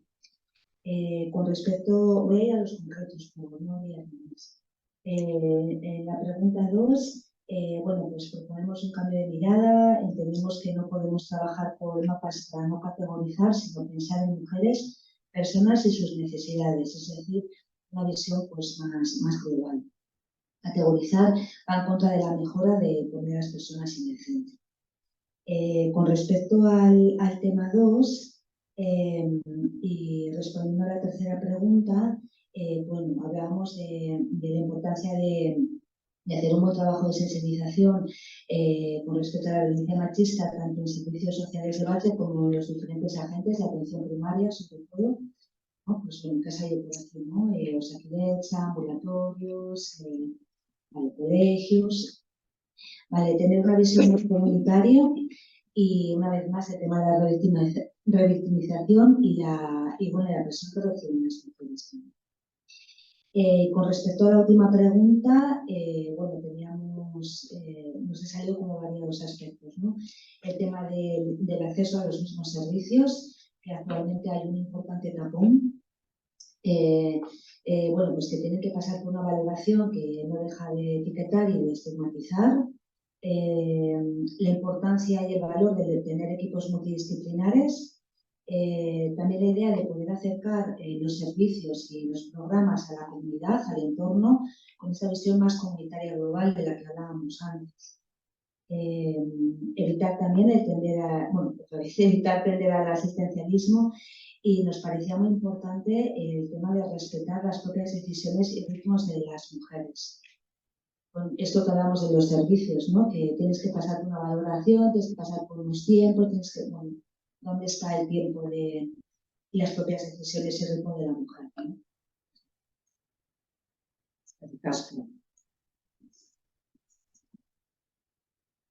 En todo caso, yo sí quisiera decir, porque yo creo que 2 veces se ha mencionado el tema del asistencialismo, ¿no? Que lo comparto, desde donde se dice. Pero sí quisiera poner una cosa encima de la mesa. Cuando hablamos de personas que están en modo supervivencia, el asistencialismo es existencial, ¿vale? Por marcar un poco también las distancias que a veces existen entre las propias personas y mujeres que están en exclusión. ¿Sí? Si yo estoy en calle y me estoy defendiendo de todo lo que ocurre en la calle, entre ellos el hambre, etcétera, etcétera, y el frío y la humedad, tal, lo asistencial se convierte en existencial. El problema es que nos quedamos ahí. El concepto es utilitarista, no de acompañar a la persona, al ser, para que en una situación de más calor pueda pensar incluso en otra cosa, ¿no? Y no esté en modo supervivencia. Entonces, a mí me gusta rescatar estas cosas que damos por esto, que todo el mundo nos podemos encontrar en el mismo lugar, y siempre nos olvidamos del modo supervivencia de algunas personas que no son 2 ni 3, y que hay muchas mujeres, por eso recurren a otras redes y a otras cosas, ¿no? ¿Vale? Lo asistencial también es que no le quitemos contenido político. Yo le quiero dotar de contenido político también a lo asistencial. ¿Se me entiende? Sí, compatible totalmente con esto, pero no nos quedemos ahí, ¿no? ¿Vale? Todas las personas tienen derecho a hacer lo que quieran, incluido cuando están en modo supervivencia. Pero hay que darle calor a la barriga, calor al cuerpo, sí, calor a sentirse escuchado, emocional y a lo espiritual. Sí, teníamos un... Ay, no te sabes.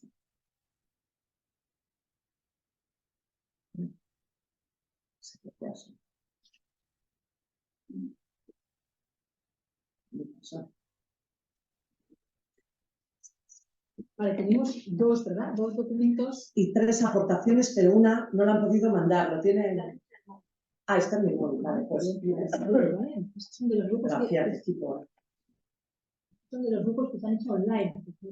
Agradeceros también a la gente online, ¿no? Que habéis permanecido y habéis estado ahí, ¿no? Que compararles también altavoz.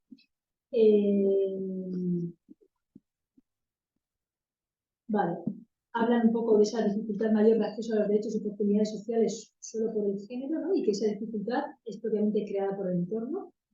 Interesante, ¿no? Por ejemplo, ¿no? Hablan en el ámbito del sinhogarismo, es el eje principal, pero todas ellas llevan una mochila con muchos más factores que suponen la exclusión social y que la perpetúan, ¿no? El proceso migratorio, la inestabilidad económica y social.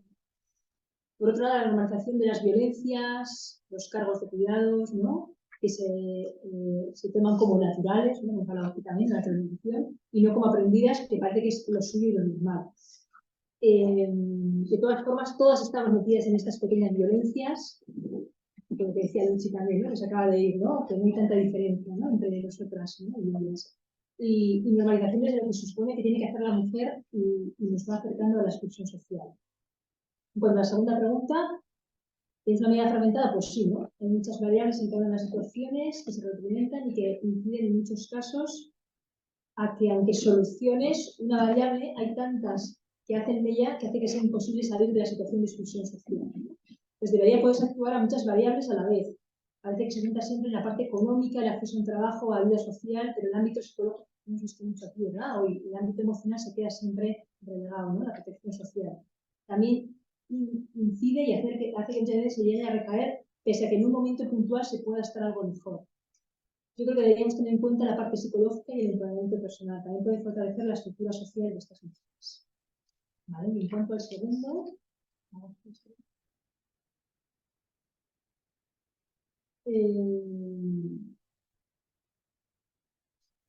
vale. Vale, aquí hablan que aunque hay muchos, identificamos a veces muchos elementos, ¿no? La cárcel, la adicción, prostitución, diversidad funcional, etcétera, ¿no? Que aunque se identifican, no se verbalizan, ¿no? Y por tanto es muy difícil trabajarlos, ¿no?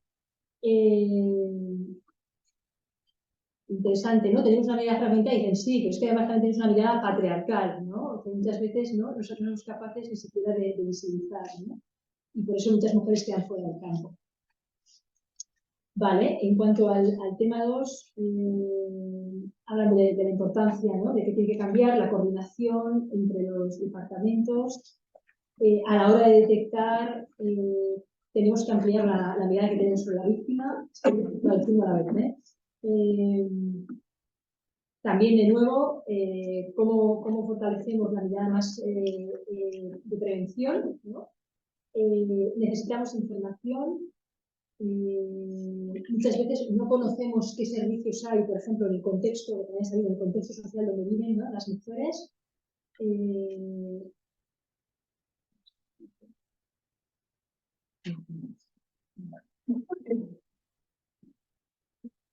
Y entonces, claro, la intervención, ¿no? Es mucho más difícil, ¿no? Sin saber, ¿no? Con qué recursos contamos, a quién puedo llamar.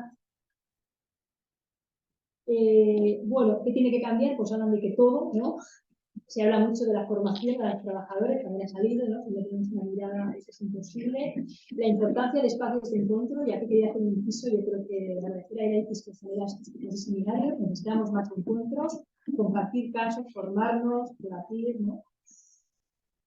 Y puentes, ¿no? Entre los servicios sociales y otras entidades sociales, ¿no? Que nos permitan conocernos. Vale, y la última intervención que dice, como hemos tenido dificultades en el grupo, planteo 2 aportaciones. Una, necesidad de establecer acciones que nos permitan acercarnos a las mujeres en situación de exclusión desde la proximidad y desde sus espacios. Esto requiere tiempo para la detección e intervención, por lo tanto requiere existencia de servicios específicos.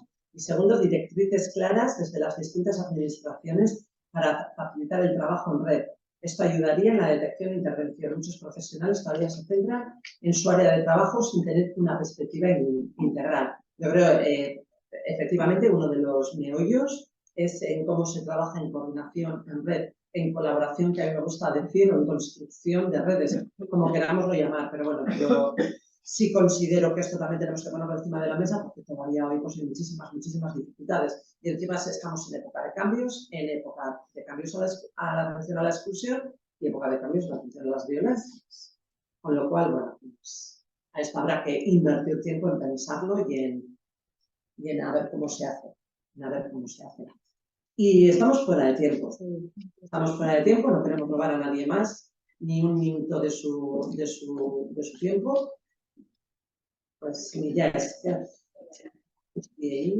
Lanagatik, Ketortzeagatik, por ser quienes sois, por haber compartido con nosotras y como lo prometido es deuda, Pues esto os llegará, dadnos un poco de tiempo. También os diremos que lo hemos entendido como un punto de comienzo de algo, ¿vale? Ahí queda eso, ¿no? El que tenemos que seguir trabajando sobre exclusión y violencias machistas. Ya es que